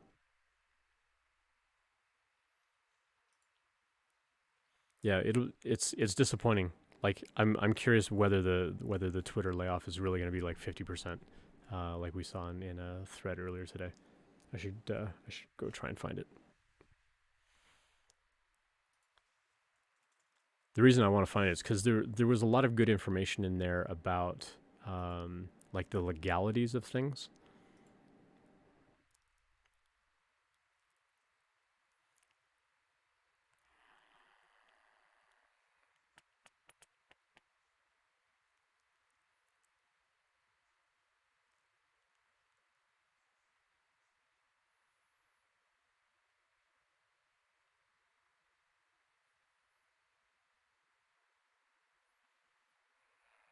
Can't easily find it now.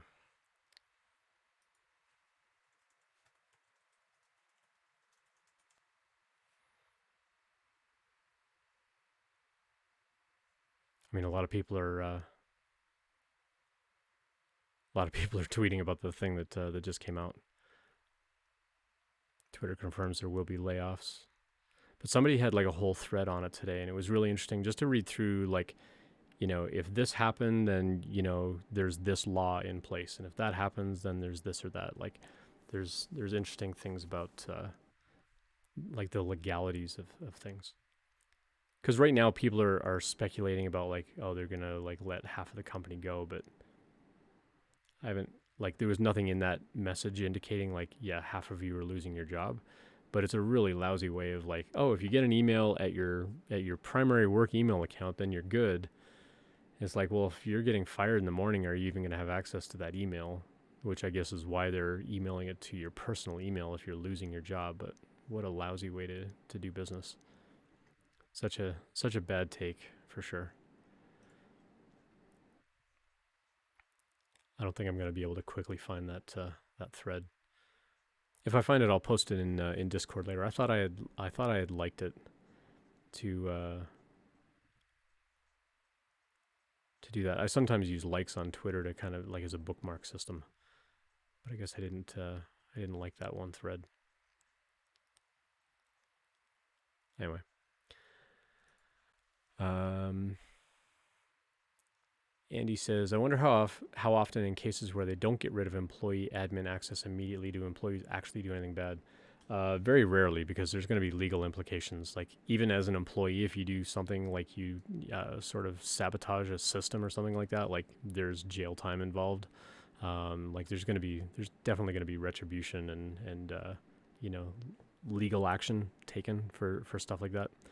I mean, there's a lot of like malicious compliance stuff that's interesting to read online. Of like, my boss said, I had to work 9 to 5, so I'm working exactly from 9 until 5, and like no time before that, no time after that, kind of thing. Um, but yeah, Um, but I would say it's an extremely low percentage. Um, RC says, when I got laid off in 2020, I read the whole legal agreement and picked up the only requirement was not working for a company working in the same field for 1 year. But even that's illegal. In California, for example, they pass laws that a company cannot block you from working for any other company, even if it's a competition. Legally, they can't, because if that's your livelihood and that's your specialty, they can't block you from making salary. So in like California actually passed laws that they can't do that. So again, if they try to write that in the contract, have a lawyer look it over, like have an employment lawyer look it over, and see whether what they're trying to get you to sign is even legal. And you can always go back and say, hey, you know what? I actually found out that these terms aren't legal. Like there are laws about these kinds of things. I can't agree to this.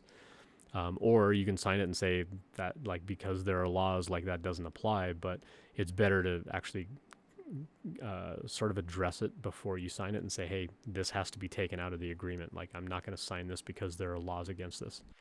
Like you have to know your rights. You have to know what's possible, so that you're protecting yourself from signing something like that. Our CEO said that it wasn't legal, but the lawyer put it in the severance package. I mean, lawyers are going to try to do whatever they can, but you know, um, knowing whether or not you should even sign something is an important step for sure. It is legal in some states. Yes, you're right, Sarah.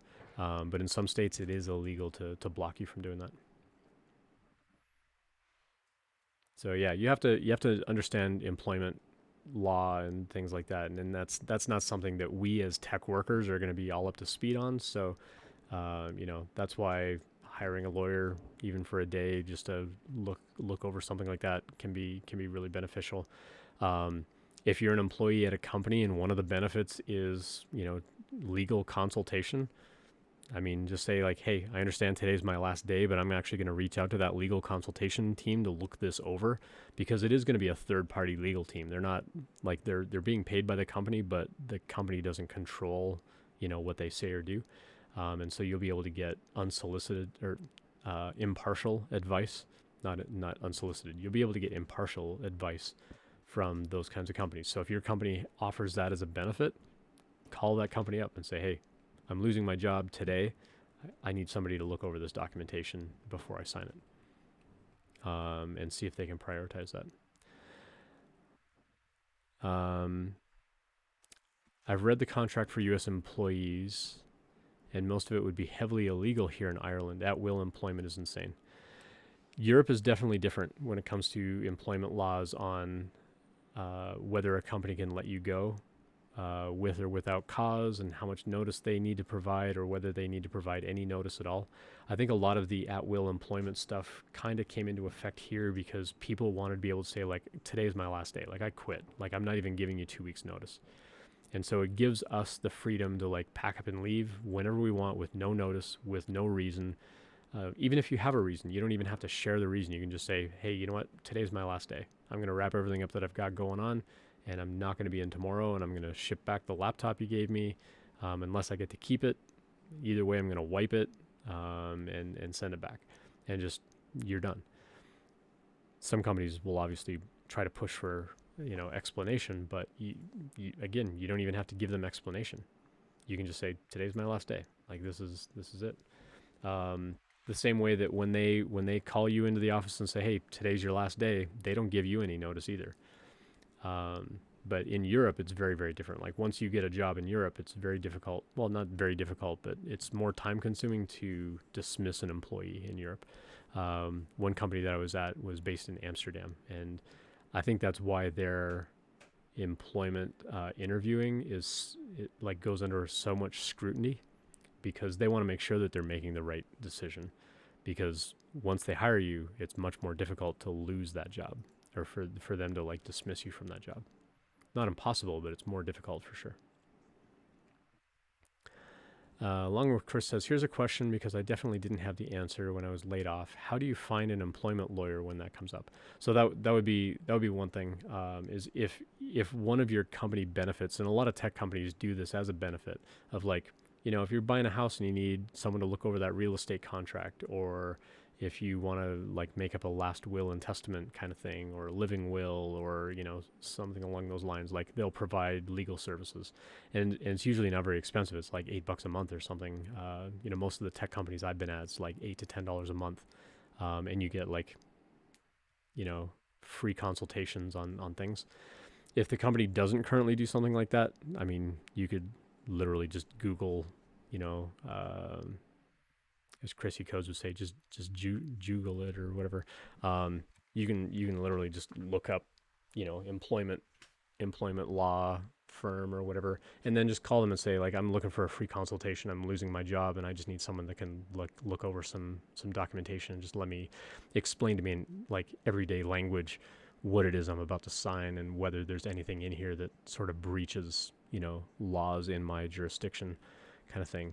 And even if you have to pay them for it, again, negotiate with the company that's letting you go and say, hey, I'm going to have a lawyer look this over. I want that to be part of the severance package, that if I have to pay them for the consultation, that the company's going to cover that, because they shouldn't expect you to be able to read legal contracts and understand the words in that contract, and more importantly, understand the implications of what you're signing. As a company, if somebody came to me and said, like, hey, you want to offer me the severance package, I want the severance package to include like a $500 thing that I can go get a consultation with a lawyer to actually read through this thing so I know what I'm signing, I'd probably be okay with that as a business. So again, if you do lose your job, you can negotiate those terms within reason. Um, Especially if you've got data and stuff to back up. Like if they say like, oh, you haven't been doing your job, it's like, well, here's a documented list that I've been keeping of everything that I've been doing. So for you to tell me that I'm not doing my job, like, here's my proof that I have been doing my job and doing it to this effect. This is why you need to write this stuff down. Keep a copy of it off the computer that work gives you. Keep it off the network that they provide. Like, even if you're just writing the stuff on your phone, like during breaks or over lunch, like, this is what I worked on for this project for today. Like, write it up in your own like email or whatever. Like, again, you have to be careful about like non-disclosure agreements and things like that, and keeping that data safe. But like, you're not making like backups of code. I'm just saying, like, you're literally writing, like, I worked on this project, and I worked on this module and that module, and it had this kind of impact and this kind of effect, partly for building out your resume, but also to kind of cover your own butt, that if they say like, hey, you're not pulling your weight, you're not doing your job, you'll be like, I've done this, I've done this, I've done this, I've done this, I've done this, I've been involved in like these projects and those projects, and this is the impact it's had. It makes it a lot harder for them to have that argument about like their vision or their perspective of you not contributing. And again, it could come down to like, wrongful dismissal kind of thing. If they say that you're not doing your job and you keep very good notes about you actually doing your job, then you might be able to negotiate even more severance. Again, you got to talk to a lawyer about it. I'm not a lawyer, but go talk to a lawyer about it for sure. Can't hurt. Worst case scenario, they're going to look at it and go, this is pretty boilerplate. Like, you're not signing anything here that's like, except like what RC Maniac was talking about, like, hey, they're trying to block you from working in that kind of industry. That's not legal where we live or where you live. Like, have those conversations and see if you can make changes to that contract before you sign it. Once you sign it, you're kind of done. So have somebody read it over beforehand.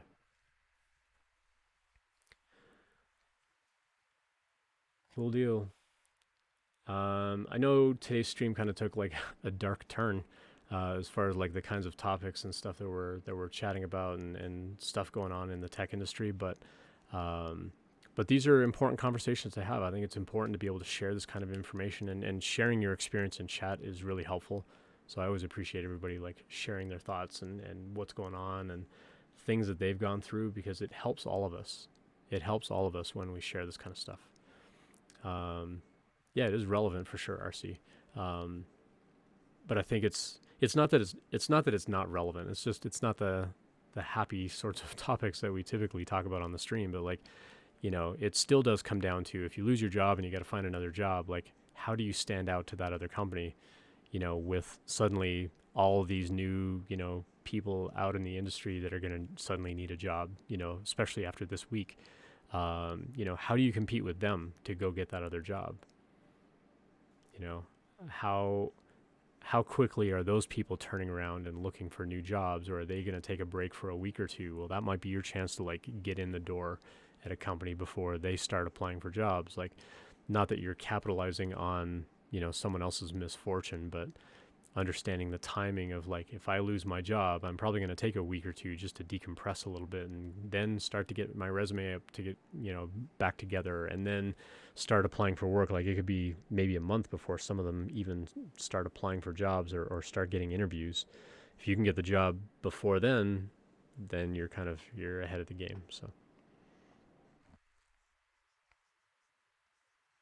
thanks, Andy. I appreciate the comment as well. Like, there's good and bad in our industry. Like, there's no question about that. Especially the kind of crap that we see, happening with Twitter this week. And it's an unfortunate side effect of what's going on in the industry. But um, it's all important stuff when we talk about interview preparation and career advice, and how do you advance, your career, and how do you get better, and how do you find companies where you want to go work. Well, this is an example of leadership of where you don't want to go work. Like, suddenly every company that Elon Musk runs, everybody's going to be like running away from those companies, going, I don't want to work there. If he's just going to come in one day and be like, yep, half the company's gone, just boom, we're laying off half the company just because. Like, that's going to have a huge impact on company and morale. Like, imagine being the management of like, hey, you have to pick half of your team to let go. You know, I mean, probably half the managers are going to lose their jobs too, even after they organize. Like, hey, this is the half of the team I want to keep and half of the team that I want to let go, and then have those managers find out they're also like on the cutting list. Like, it's poor leadership all around. And it's a really bad look from a company perspective on how they treat their employees. But this is like, we chatted about this a while back on the stream of like, how do you find a good company to work for? Well, sometimes it's easy to find the companies that you don't want to go work for, and this is a good example of one of those for sure. Easy Weezy, thanks for the follow, appreciate that. Icy Black Deep says, didn't he fire like 10% of Tesla half a year ago because he had a bad dream? That wouldn't surprise me. That wouldn't surprise me at all. This is like utmost example of like the kind of extreme company that you do not want to go work for. Like, we've talked in the past about like, oh, Amazon has a very internally competitive kind of culture, and managers are encouraged to let people go on a regular basis, or how managers are only allowed to give a certain number of meets expectations or exceeds expectations, which means there's always going to be a number of people on the team that don't meet expectations, because that manager, like, if that manager's got 20 people on their team, they're only given like 15, meets expectations or exceeds expectations, which means 5 people have to get marked. I don't know the numbers, like if that's a strict number. I'm just kind of making that up, but they're not given 100% of the team capacity of like everybody meets expectations. There's always going to be some percentage of the team that has to get marked as does not meet expectations, because that's just the way that they run their management. And so it drives a very internally competitive culture of, I need to outdo everybody else on my team. I need to work harder. I need to do more because I want to keep my job. Like, it's a horrible kind of way to run a business. And Amazon is well known for this. This isn't a surprise. But that's also a reason why, like I was saying earlier in the stream, I heard a statistic, something like 30% of the people, I want to say it's around 30% of the people that get hired at Amazon leave within 90 days. It was like an unusually high percentage of people stick around like more than 90 days, or yeah, stick around more than 90 days. A lot of people leave, and that's why they're constantly hiring, and they're constantly like having this turnover in their job. It's tough to get the job at Amazon, but then once you get in there and you realize what it's really like to work there, you realize like, it's not a great place to work after all. Andy says, it's a horrible way for humans involved in the business, but who knows if it's bad for the business? I mean, time will tell. I mean, if Twitter's losing money, to that degree where they feel they need to cut their salary budget by half, like, that's a huge amount of money. Like just let's do some round numbers. They've got 7,500 employees. If they let's use a round number. They let go 3,000 people tomorrow. Those 3,000 people, let's say they make what, $150,000 a year. Let's just average it out. Everybody, all 3,000 of those people make the same salary. They all make 150K a year. That's what, $45 million? Is that right? No, it's more than that. 3,000 people times 150,000. That's $450 million a year that the company would save on those salaries. So $500 million a year. Muckety Muck, good to see you. Thanks for dropping by.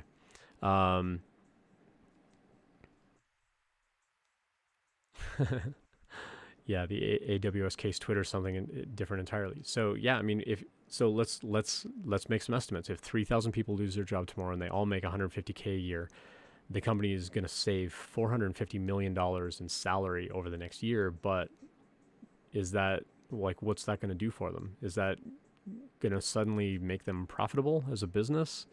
I mean, having a cash stockpile is one thing, but they're going to have to pay severances out to those people.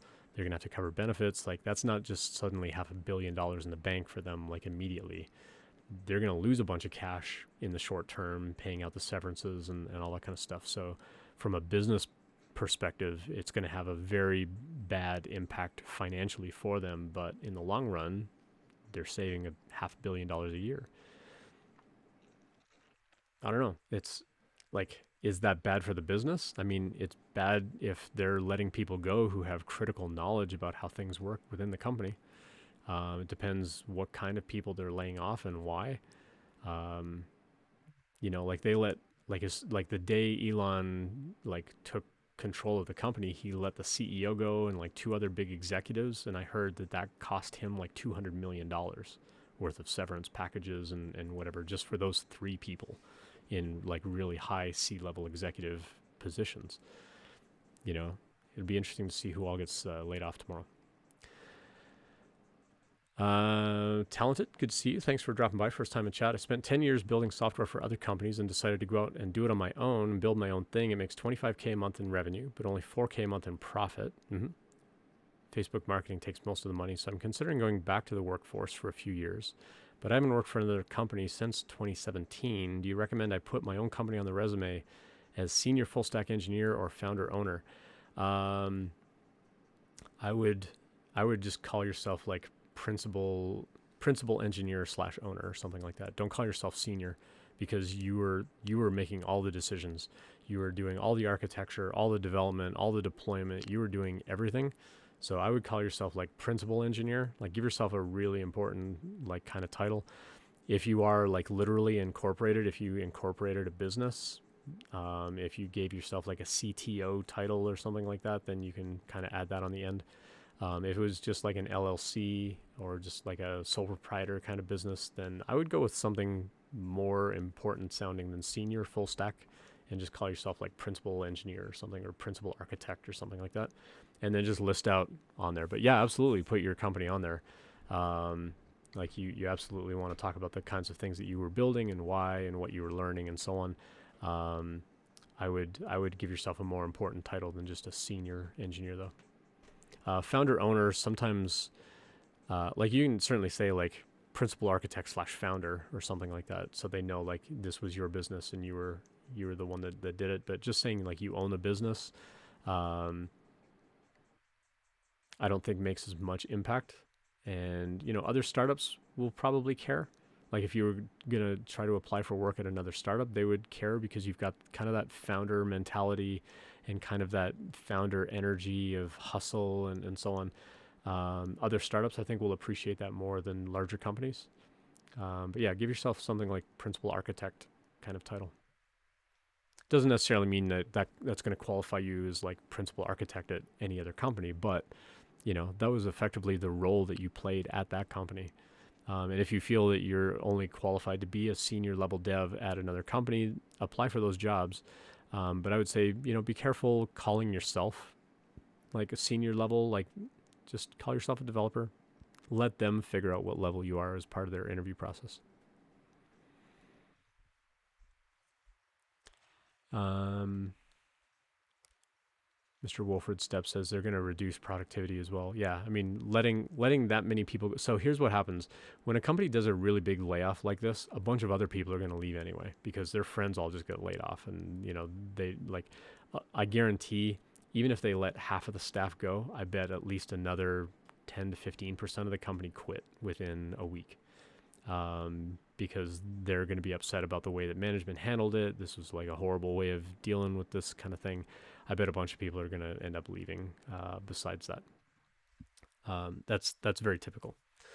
One director level role that I got at a startup, they had just done like a 30% reduction, and most of it affected their engineering team, and and then a bunch of other engineers left because all of their friends just lost their job and they liked working with the people. And so when they got jobs at other companies, they left and went and go worked at those other companies with their friends, which I got. Like, I totally understood that as a manager walking in. And so when I got hired, I had 3 engineers and like one part-time student on my team, and I basically had to rebuild the whole team.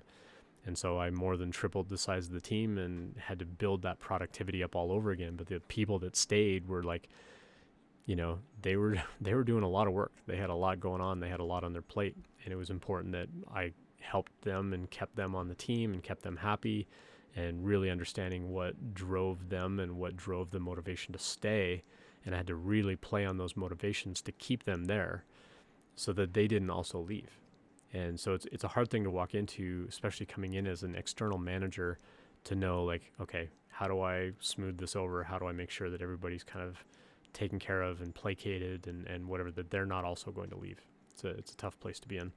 But productivity will definitely take a hit because other people are going to leave as well, and they're also going to take kind of that knowledge with them as well, that domain knowledge as we call it. Talented says the reason I consider hiding that I own it is because it kind of screams I'm going to leave when I have another good idea. Yeah, I mean that could be a worry. I would say from most companies' perspectives, though, I think they're going to look at that, and they may look at like, when did you start having the idea while you were working at another company? Like, did it take you a year or two to realize like, hey, this thing's got some traction, let me quit my job, and now I'm wrapping up that business and I want to like become an employee again?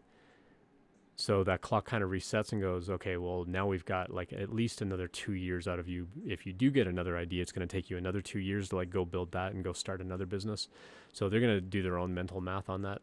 But I think it's fine. Call yourself a founder, especially since you did it for a number of years. It's not like, oh, this is just some side thing that I did for 6 months, but it didn't gain traction. In that case, I would call it like consulting work or something like that you did, and not write that you were a founder. But I think for what you were doing and the fact that you ran that as a business and you generated revenue from it and so on, yeah, absolutely. I would keep the founder title on there. I don't think it would hurt you on there. If others have ideas, please feel free to drop those in chat if you've got ideas for Talented as well. RC says, upper management at my place provided a quarter update, and a bunch of projects were marked as delayed because we were short-staffed from earlier staff reduction. Yep, that'll happen. So all the projects that they wanted to have done are now going to get delayed. But when you think about how much pressure they're going to be under to continue the pace of, hey, we used to do this amount of work. Like when we talk about sprint planning, we talk about velocity of like, we're able to do this amount of work over this amount of time. And then suddenly you're going to turn around and go, well, why can't we maintain that velocity? It's like, well, because you just reduced our staff by like a huge percentage.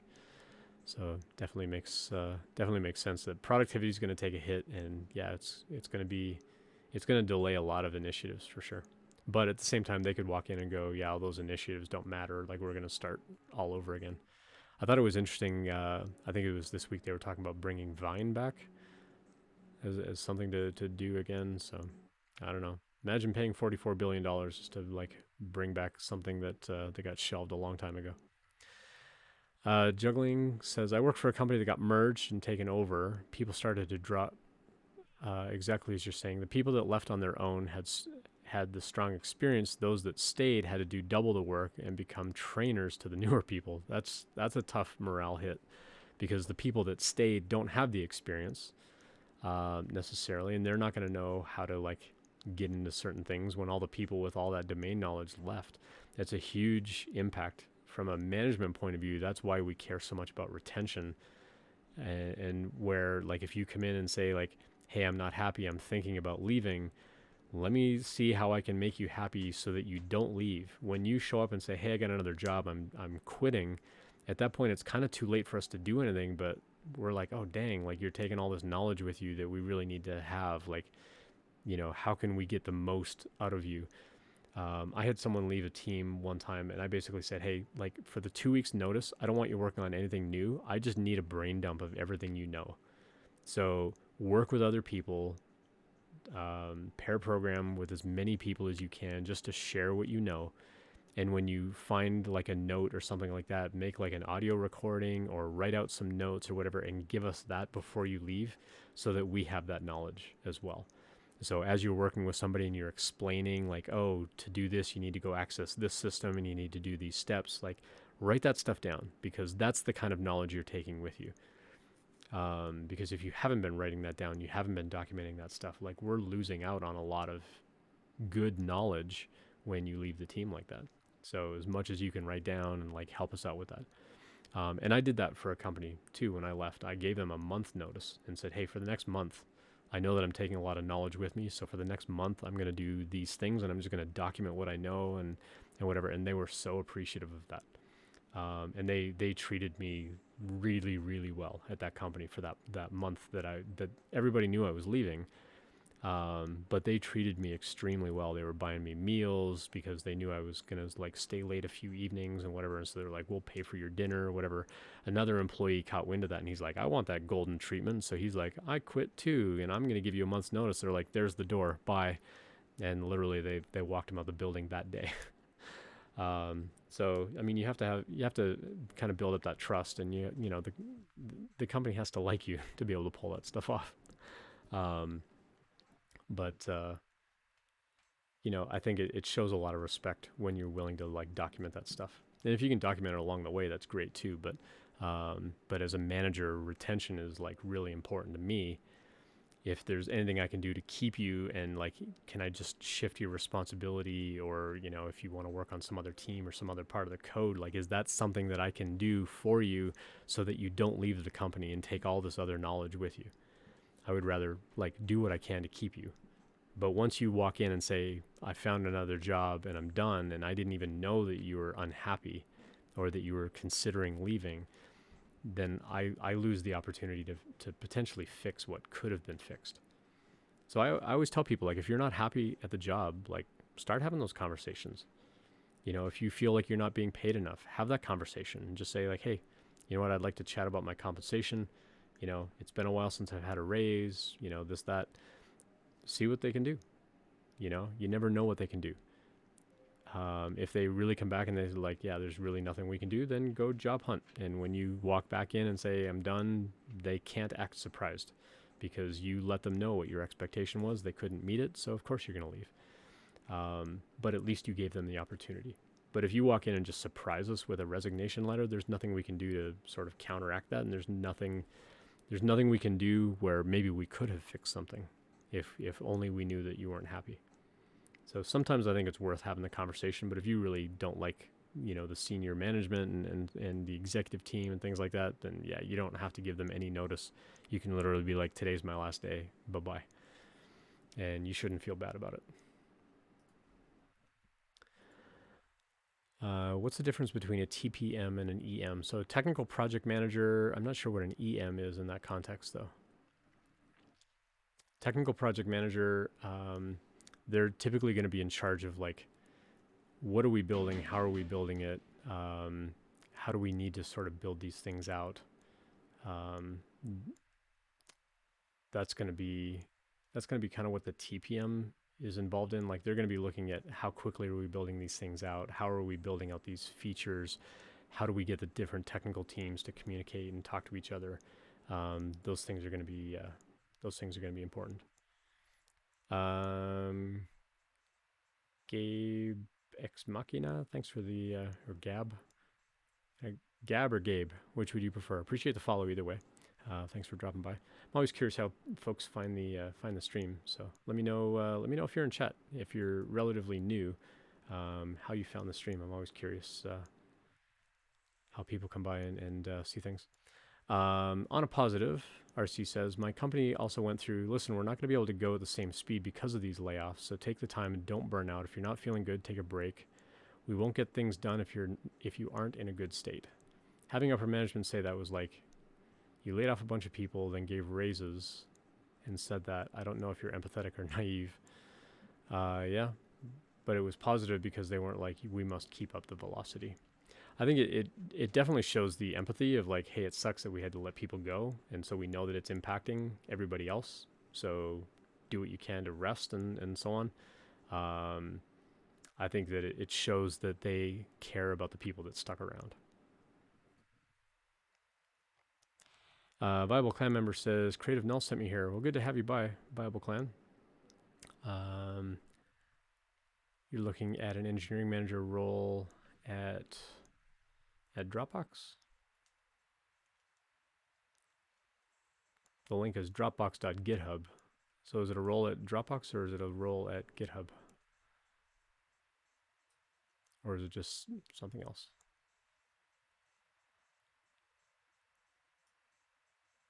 Dropbox. Cool. I think Dropbox... No, Dropbox didn't get bought. They just bought HelloSign. Cool. Engineering management is definitely an interesting role to get into. Like it's a whole other thing of like, how do you treat people respectfully? How do you encourage their growth? Encourage them to stay. We've just been talking about retention. Like retention's like a really big thing for sure. It's a framework, not just that role. Oh, interesting. Okay, I'll have a look through it. Oh, I see. It's actually talking about like, this is how I'm going to like lead a team. This is how I'm going to be a manager. That's cool. Yeah, I'll definitely take a look through that. Thanks for sharing that. I appreciate that.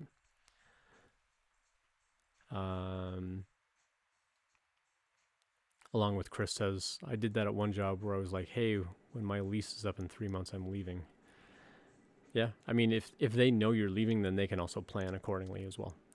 RC says, I know you don't stream on Fridays, but I'm almost wondering if you should do a stream tomorrow, semi-continuing this topic, maybe starting more lighthearted, maybe.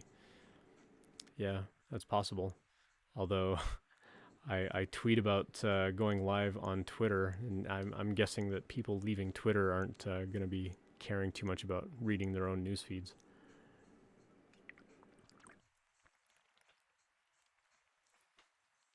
I could probably post something on LinkedIn. Say if you're impacted by the layoffs, like come by the stream or something like that. Friday evenings, though, I'm usually booked. I usually do my tabletop gaming group. We do remote Pathfinder. It's like a D&D derivative, but we usually do that Friday evenings. So if I did stream tomorrow, I feel like it would be a fast stream, and I don't think that would really help. But yeah, no, I hear what you're saying. I think it would definitely be helpful. I think, like I said, when people get laid off, you know, they need some time to kind of decompress and like kind of absorb what happened. It's a big lifestyle change. You know, you just lost your job. You're potentially losing your benefits, or there's this transition that's going to happen. It's going to take people a while to sort of deal with that. And so I think the best effort there would be like post some things like on LinkedIn Monday, Tuesday, and say like, hey, I've got this live stream on Thursday, like come by and hang out. If you want help with resumes, or if you want a resume review, like come hang out. That would probably be my plan at that point. But I appreciate the idea, RC. I think tomorrow's going to be too early though. Easy Weezy first time chat. Thanks for dropping by. Any advice for a seasoned developer that really likes his or her employer, but promotion is tricky because it means replacing their boss? Ooh, so you're looking to get a promotion. Well, I guess I'm a little unsure of your question. Is getting the promotion tricky because they need to replace the boss so that promotions can happen? or would you be promoted into a role that would sort of eject the existing boss and you would replace that boss? Give me a little more context on that, because that's an interesting it's an interesting one to think about. Also, if you want to ask anything anonymously, I think the chatbot just mentioned, but you can always send a whisper to the chatbot, and it'll pop it up as an anonymous question too. Juggling says, on a lighthearted but random hypothetical tangent, Kanye West, yeah, all right. Kanye West has been calling himself an engineer recently. My question is, if Kanye learned software development and got projects ready and you had to interview him, what would you consider and not consider? Would his music and public persona play into your decision making? I think he's got enough of a persona that I would reject him outright for a lot of the hate speech that he's been sharing, and that's just not the kind of person I would want to work with. And so I would probably disqualify him like right from the outset. Um, if someone like coming from a different kind of background though, like regardless of whether it's Kanye West or anybody else, like, you know, if you used to be a plumber and now you're a software developer, like, I think as long as you can sort of explain, you know, any aspects of your experience and background that's going to make you, it's going to make you effective in this role as a software developer, I think that would be fine. Would I consider somebody, you know, based on, you know, sort of a diverse background? Absolutely. Would I consider Kanye specifically? No. Again, just because of hateful speech and not even being remorseful for it. Like, he actually doubled down on it when someone tried calling him out, and, you know, he's sort of playing the victim with all the sponsors that are like bailing on him because they don't want to be around hate speech either. And so then he kind of doubled down on it and started playing the victim. It's like, dude, you're not the victim here. Like, you're the one causing this problem, you know, like, we're not going to feel sorry for you. So maybe not the best example, but like, let's use somebody who's still in the music industry. If they were changing their job, like, I don't know, literally pick anybody else. Refo MB, Refom. Not sure how you want to pronounce your name. I'll call you Ref for now. Thanks for the follow. Thanks for coming by. The boss, Bruce Springsteen. So Bruce Springsteen wants to become a software developer. I mean, knowing their background, you know, like, would I be starstruck and go, oh my gosh, it's Bruce Springsteen? Like, yeah, absolutely, get them in for an interview. Like, sure. I mean, there's going to be some novelty to it. But at the end of the day, like, we have to hire the best person for the job, but there are companies who will hire celebrities and hire people more for the PR value than like the actual impact that person's going to have on the team. At the same time, we've seen it kind of go in opposite directions too. A very, very famous software developer. Well, they weren't famous for being a software developer, but they were a software developer who ended up in a very popular TV series. If anybody remembers Heroes, the character that played Hiro, Hiro, was actually a software developer who developed a lot of like special effects animations and so on. Was really, really good software developer and happened to get this job playing, you know, Hiro on this Heroes show, which kind of like jumped the shark and sort of tanked itself. But, you know, it's interesting to think of like, what happened after that show wrapped up? Did he go back into software development, or did he stay in like film and television? I never really followed up after the fact, but the fact that, you know, this person was like literal hardcore like software developer turned, you know, TV star was kind of interesting. And, you know, what did they do from there? Did they go back into engineering? Some companies are going to hire, like I say, they're going to hire celebrities and people to be spokespersons and so on for companies. And I think that there's some novelty in that around like, hey, this company just hired so-and-so, you know, to work on, you know, commercial spots or, you know, whatever. There's definitely some novelty in that. At the same time, they probably negotiate like, hey, can we only pay you $1 for this since you've got like gazillions of dollars in the bank? But I'm sure that there's some sort of like semi-endorsement deal that it's almost a reverse endorsement at that point. It's not like, you know, Michael Jordan wearing Nikes. It's like, you know, Nike hires Michael Jordan because he's Michael Jordan. You know, Heroes was a good show. Never finished it. The last season got a little funky for sure. They tried to do like a revamp of it, and it didn't go well apparently. Let me go back to the question that we were talking about earlier. We were talking from Easy Weezy. So, any advice for a seasoned developer that really likes his or her employer, but getting a promotion is tricky because it means replacing the boss? And came back with some follow up. It's a small development team. The company takes great care of me. In order to grow past the senior developer, I feel like it would be my boss's position as a director based off my talks with my boss. It doesn't seem like they plan to promote him. So I wonder, does that mean I have to step on toes? That's a really great question. I appreciate that you asked, Easy. I would say if you're currently a software developer, like going down the director path, you're going to be dealing more with like the business side of like why we do what we do, not what we do. I would say your next level of promotion would, like, if you want to stay as an individual contributor, would probably be like principal or staff level engineer. Being in a director role, you're directing things from a business perspective. You have to have a really good handle on what the business is doing to turn those business requirements into direction for the team. And then that's where you get like your technical project managers and your engineering managers to kind of rally the team. You get your principals and your architects on board with like, this is the vision, go figure out how to go execute that vision. That's what a director's role is like getting all the managers to like rally their teams to like go build the thing. So if you're already at a senior level and it is a small team and a small company, it doesn't necessarily mean that you're stepping on their toes as a director unless you want to get into that level of what they do. But if they're not going to plan to promote him, then you could talk to the company and be like, hey, you know what? I want to like grow into like the next level. And I'm thinking about like a staff level engineer or a principal level engineer. What do you think it would take for me to get that kind of role here? Like whether it's just a title bump or a little bit of change in responsibility, but just say like, I want to do more here and you treat me well. I want to stay. Like, I don't want to leave, but what can I do?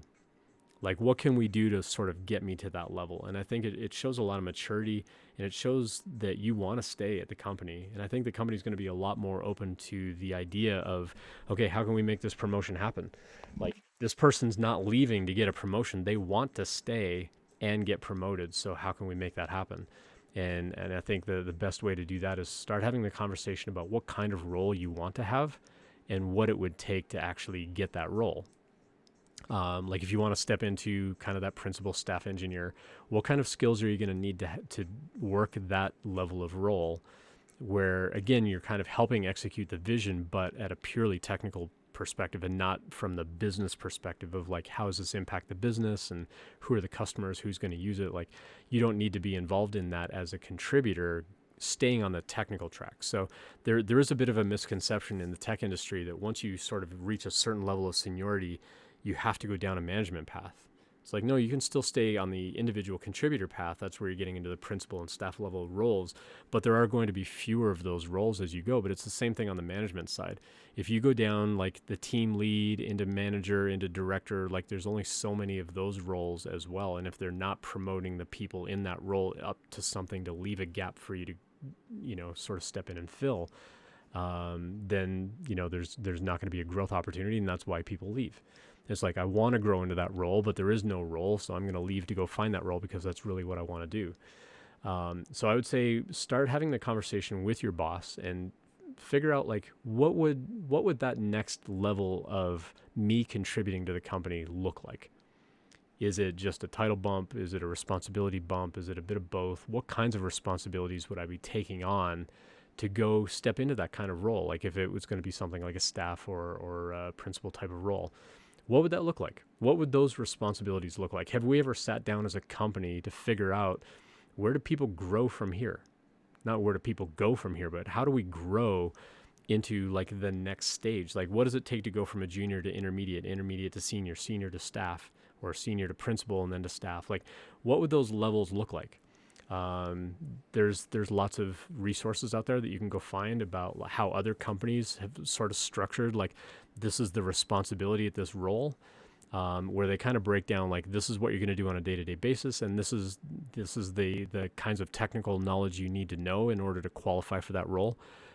We did this at one company, and we basically published a chart, and it was online for everybody to read. So you knew that if you were an intermediate level and you wanted to reach for a senior level role, like you really wanted that promotion, you knew exactly what you were going to need to be working on, what kinds of teams you're going to be involved in, what those responsibilities were going to be, and you could start working towards that role.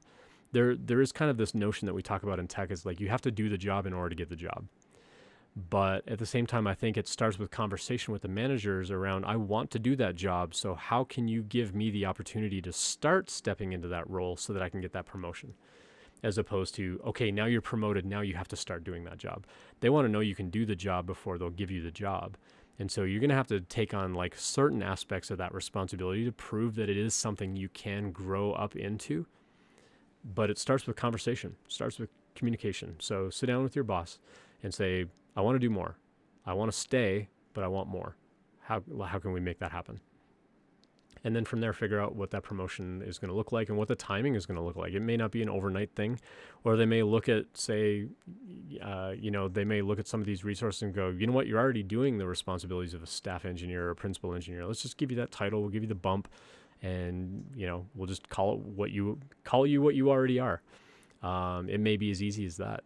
It may not be. It may be like, oh, we want you to like take on these extra responsibilities. So how do you let go other things so that you can take on those responsibilities? Because you shouldn't just take on additional responsibility and still be expected to do what you do today. As you step up into those roles, you have to let other things go.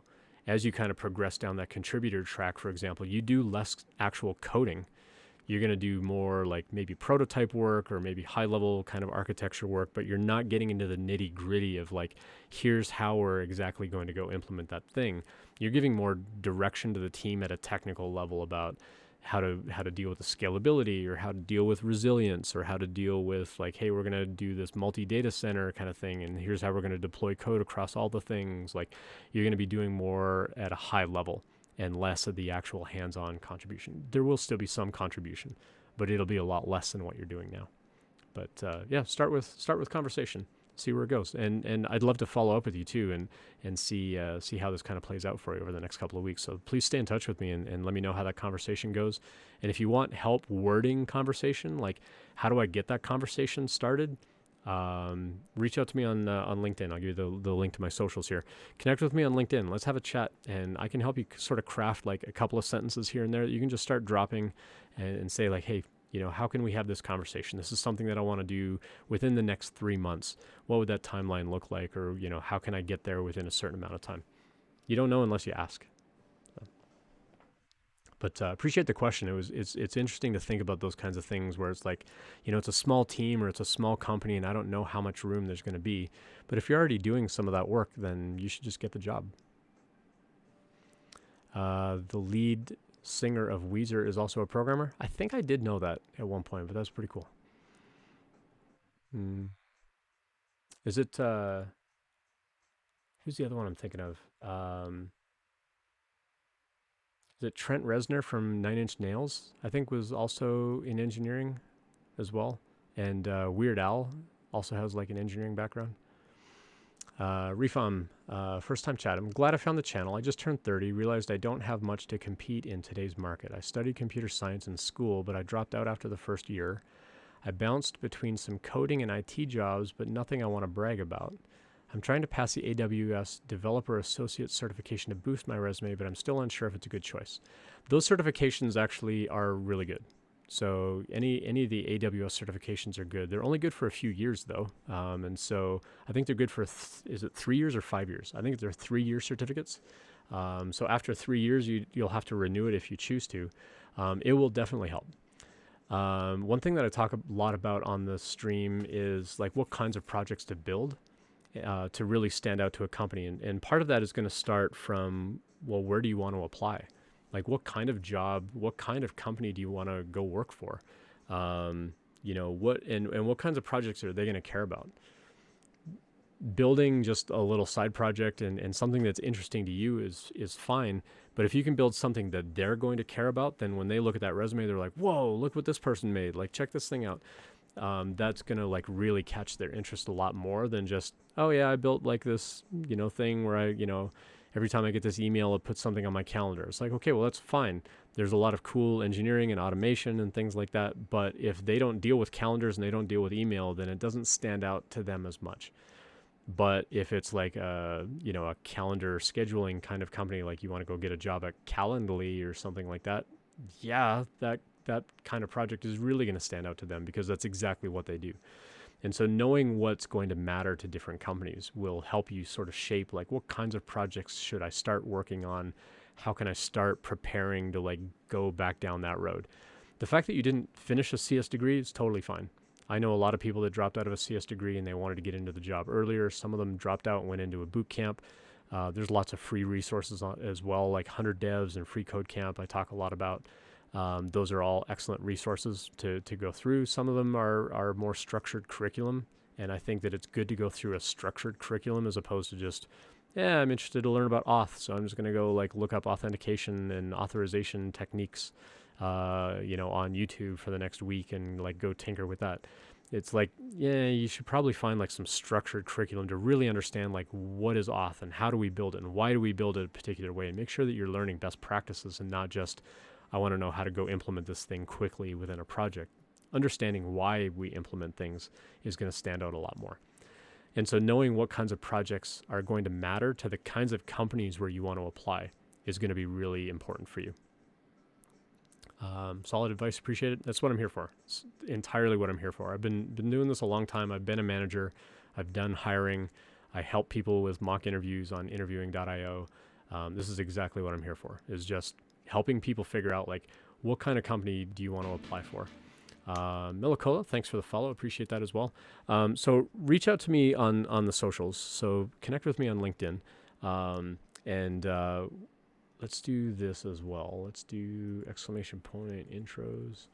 So here's how you can get introductions through my LinkedIn profile. If you want me to make introductions so that you can start to talk to companies and start to get to know companies. Networking is kind of the scariest thing about trying to get a job in the industry, because like people don't want to bug other people. And I get that to some degree. Plus it's, it's a little nerve wracking to say like, hey, how do we reach out to complete strangers and go, hey, look at me, look at what I can do. Sometimes people don't like to talk about themselves. They don't want to come across as bragging about themselves. I think there's a difference between being proud of what you've done and bragging about what you've done. Like being like arrogant, sort of braggy about like, look what I can do, as opposed to like, hey, I did this thing. I'm like really excited to share this with you. It's a different, very different mentality. Like bragging on yourself and just being proud of the work that you've done.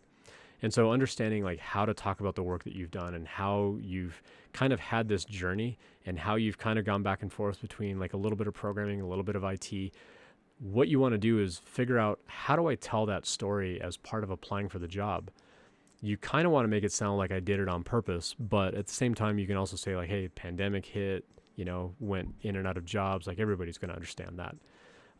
But also just talking about like, I wasn't really sure what I wanted to do, but now I figured that out. I'm focused. This is what I'm working on. This is where I'm taking my career. You're also headed in that direction, so we should do this together, is really the kind of point that you want to get across to these companies. And what's really going to help you stand out is building projects that they care about and being able to speak to the kinds of things that they care about, who their customers are and why you care about their customers. Not just like, I care about you as a company because you can pay a paycheck. Ultimately, that's the motivation behind a lot of what we do. But saying like, hey, I also care about, this aspect of tech, I really like transforming data, and like, I find I've got kind of a knack for like reading data in and kind of crunching it and doing different manipulation with it and putting it back into a database, or doing something really interesting with that data, or like finding some interesting angle about analyzing that data to tell a story. Like that's something that has really piqued my interest. And so I've started doing that more and more.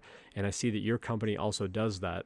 or that you've got this opening for this role. And so me going on this journey fits perfectly with what you're looking for in this job. And we should talk on the phone. Not that you're super aggressive about those communications, but those are kinds of the themes that you want to get across when you're talking to these companies. And then get to know different people at the company, not just one person. You have to get to know multiple people at the company. You want a bunch of people to start talking about you. Like, oh, hey, I've been talking to this Ian guy. It's like, oh yeah, I've been talking to them too. They were at a meetup recently that I went to, and we got talking about this or that. Like, you want to start having people say your name so that when you apply for a job, you can say like, hey, can you go talk to HR and find out, like, I applied for that job. Like, can you go talk to someone in HR and like find out the status for me? Or even before you apply, ask all the people that you network with and say, hey, can you put me in as a referral? If they see a whole bunch of people put you in as a referral, you're way more likely to get a phone call. If you're already in the system, then, whoever got there first is going to get the referral bonus. But a lot of companies are doing that because it's a faster way of hiring people. And if you're really getting to know people and you're being genuine about it and you're keeping them up to date on like, hey, I'm continuing to work on this project. Here's something else that I built over the past week. And it's something that they also care about. Or if you ask them in conversation, like, hey, what kinds of things are you building these days? And they're like, oh, we're building this sort of verification things. Like, cool, I'm going to go build something like that too. And you go build that into your project and then follow up with them and be like, hey, if you got a minute, can you go look at this tiny bit of code? Like, don't give them the whole project and say, can you code review my entire project? But you can be like, hey, I tried my hand at doing that verification thing too. Could you go look at like these 50 lines of code and just let me know, like, is there a better way that I could have done this? Or, does this give you any ideas? Like, and then they're going to go to their boss and be like, check this person out. I've been chatting with them online and like they wrote this whole verification thing. Like, you want people to start saying your name at the company. That's what's going to get you the job way faster. Well, sorry, it'll get you the interview much faster. You getting the job, you're still going to have to, jump through the hoops and do the interviews. But it's a really strong way to get noticed by a company. And again, I said earlier on the stream a couple of times, like if it doesn't work out at that company to get a job, that company has competition. Go apply at all of their competition. You can literally do a Google search for like competitor of company name or, top 10 competitors for company or something like that. And you'll get a list of all the other companies that compete with them on some level. Take that same project that you've been working on and go shop at all of those other competition companies and be like, hey, I was talking to so-and-so. I also noticed that you've got this same kind of role open, so I'd like to chat with you. It shows that you really care about the industry. It shows that you understand what's important to them. And, they're going to take a look at your project too and go, oh, look at all this stuff that you're building. And it may spark conversation with them. And you may find that you're going to get into their interview process much faster. So utilize that research where you kind of focus in on like, this is what I want to do with my career. Let me go learn about that industry. Let me learn about the companies in that industry, and then start to get to know all those people and then make a name for yourself. It sounds more daunting than it is. Making a name for yourself is really just stay in constant communication with the people at those companies and email them every 2 weeks and be like, hey, haven't checked in a little while. Here's something that I've built into this project I'm continuing to work on because I really care about this kind of stuff. And this has been really exciting and I appreciate our chat, blah, blah, blah. If you got time to like go code review like this little bit of code, like I'd love any feedback that you got. It's going to help them exercise code review skills. They're going to get to see more of your code. And again, if you're doing that across multiple companies, it's going to really stand out. And now even people, as they talk across, different companies, you'll be surprised that they tend to share information with one another. And if they're like, hey, we're hiring like an entry-level dev, and you're like, I happen to know an entry-level person that's looking for a job, go reach out to this person and, maybe pass along your contact info. Like, that's how you're going to get a job. Networking is going to help you way faster than just making a single generic resume and sending it out to 500 companies. You're going to get a job way faster networking. Lisp Gamer, good to see you as well. Thanks for the first time chat. It's PR. It is public relations to some degree. It's really getting your name out there and getting to know people in the industry and them getting to know you. Because if you can get someone in a company saying your name around like, hey, that project that we're working on, I've actually been chatting with somebody that would be a really good fit.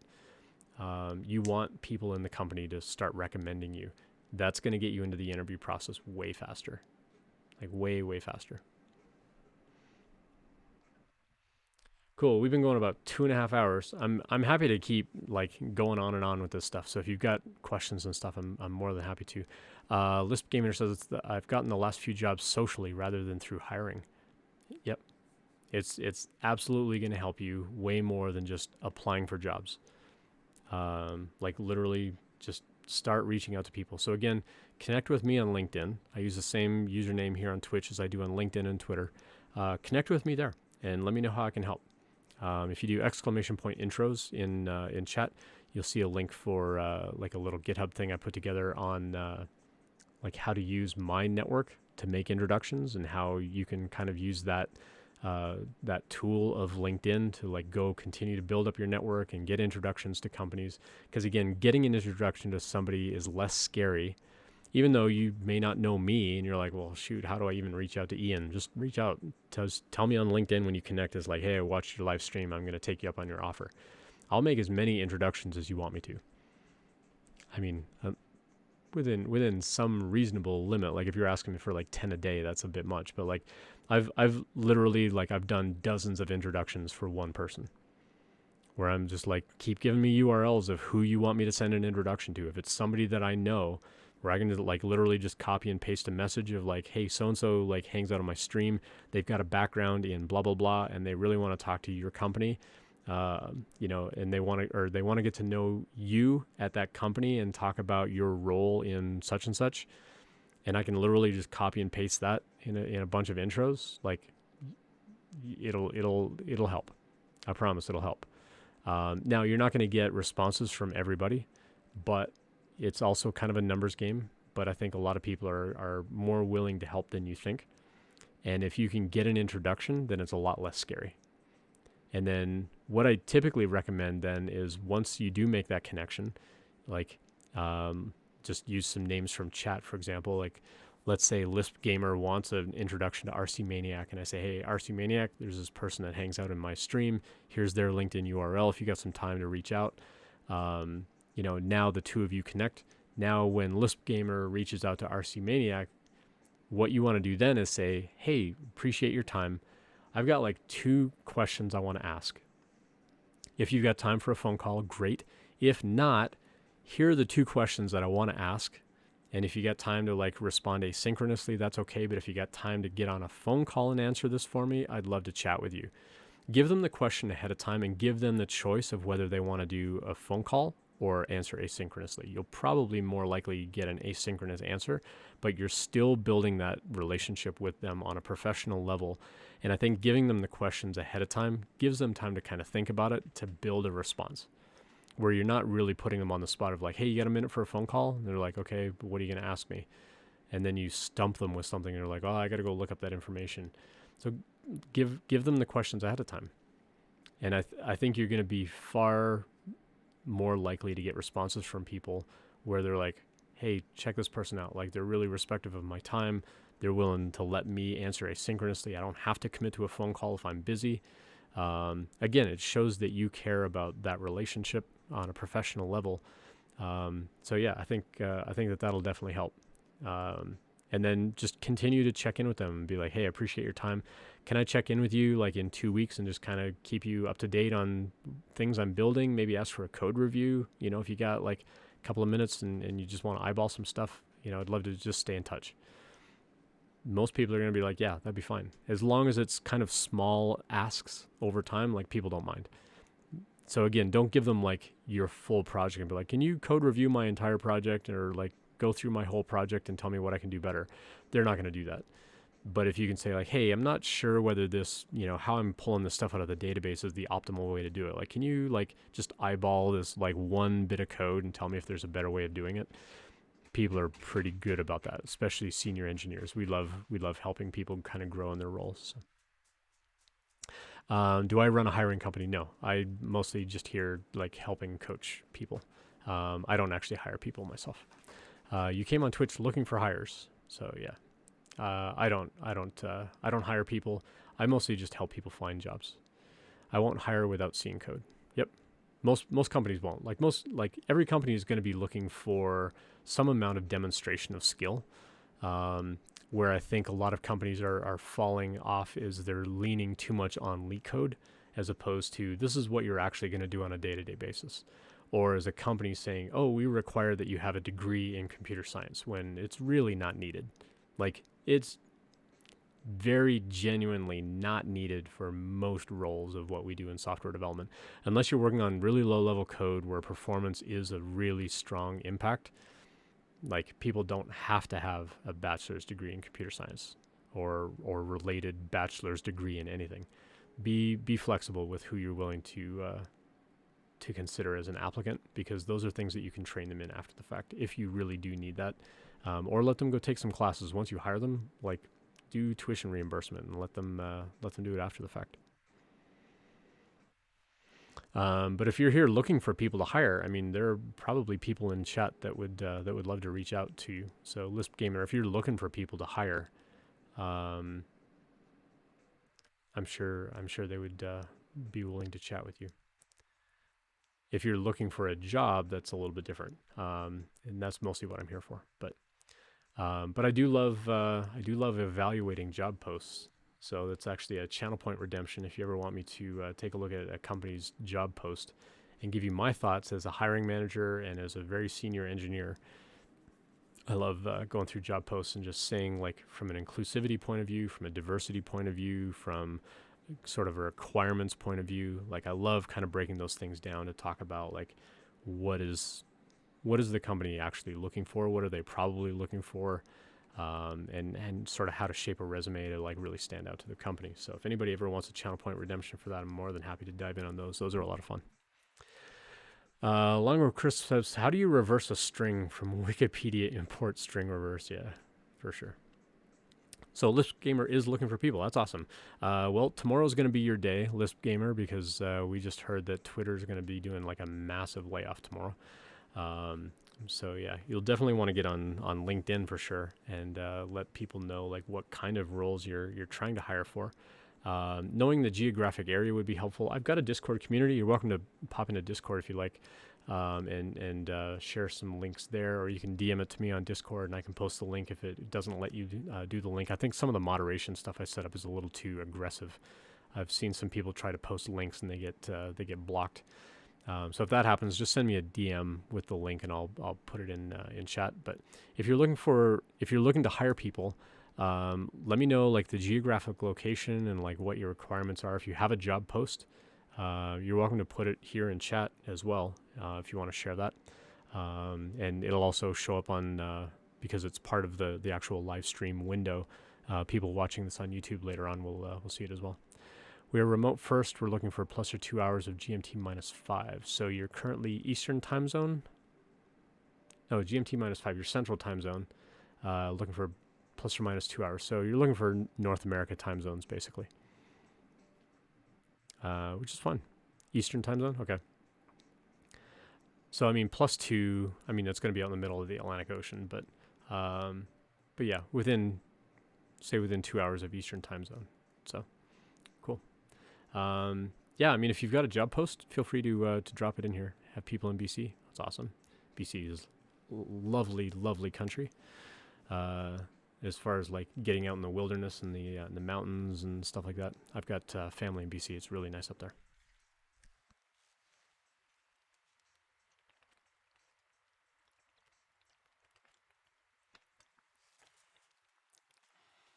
Awesome. Well, we've been going close to 3 hours, so I think I'm going to start to wrap up. Let's see who else is online. Who can we go bug? Who else is streaming? You're looking for a front end. So you're looking for a senior front end web developer. Okay, cool. Just one butter. That's great. Great username. Appreciate the follow. Thank you. Good to have you coming by. Let's do twitch.tv. Oops. Here, twitch.tv. Let's see who else is online right now. Let's see. We have Strager's online. Babe Ross is online. Polymaker's online. We got a game developer. game developer who loves weightlifting. He's got a pretty entertaining channel. I tried dropping some gift subs in his channel, and he's got his chatbot set up that if you try to give a gift sub in his channel, it actually mutes you for like 10 minutes. He like puts you on timeout for trying to be nice and help out. See, some folks came over from Creative Null. Creative Null's working on some VM stuff. Mr. Wolford Stepp is doing some Java or Kotlin. They were in the stream earlier. Maybe we'll go right into them. They dropped by earlier. Oh, Tiffany's also on. What's Tiffany doing? Tiffany's doing some gaming. Tiff Bites has a really great channel. Yeah, let's go raid somebody new. Let's go find somebody new to go raid. Just one butter. Just one is good. That's great. Why not two butter? Awesome. Well, let's go set up the raid. We'll go right into our new friend. So they do indicate mature audience, but learning some Java or Kotlin. So we'll go hang out with Mr. Wolford Stepp. Thanks for hanging out tonight, everyone. I'll be back Sunday morning, and looks like Techie Girl's hanging out in the chat over there too. So we'll go hang out over there. Thanks everybody for dropping by. Appreciate all the questions. I'll get this video up on YouTube tomorrow, and we'll catch you on Sunday. And if in the meantime, if you do need help, please reach out on LinkedIn. I'm more than happy to help people out. Just got to reach out and ask for it, and I'm happy to be there and do that. So we'll catch you over in the other channel. Make some noise, be friendly, and have a good night. Bye.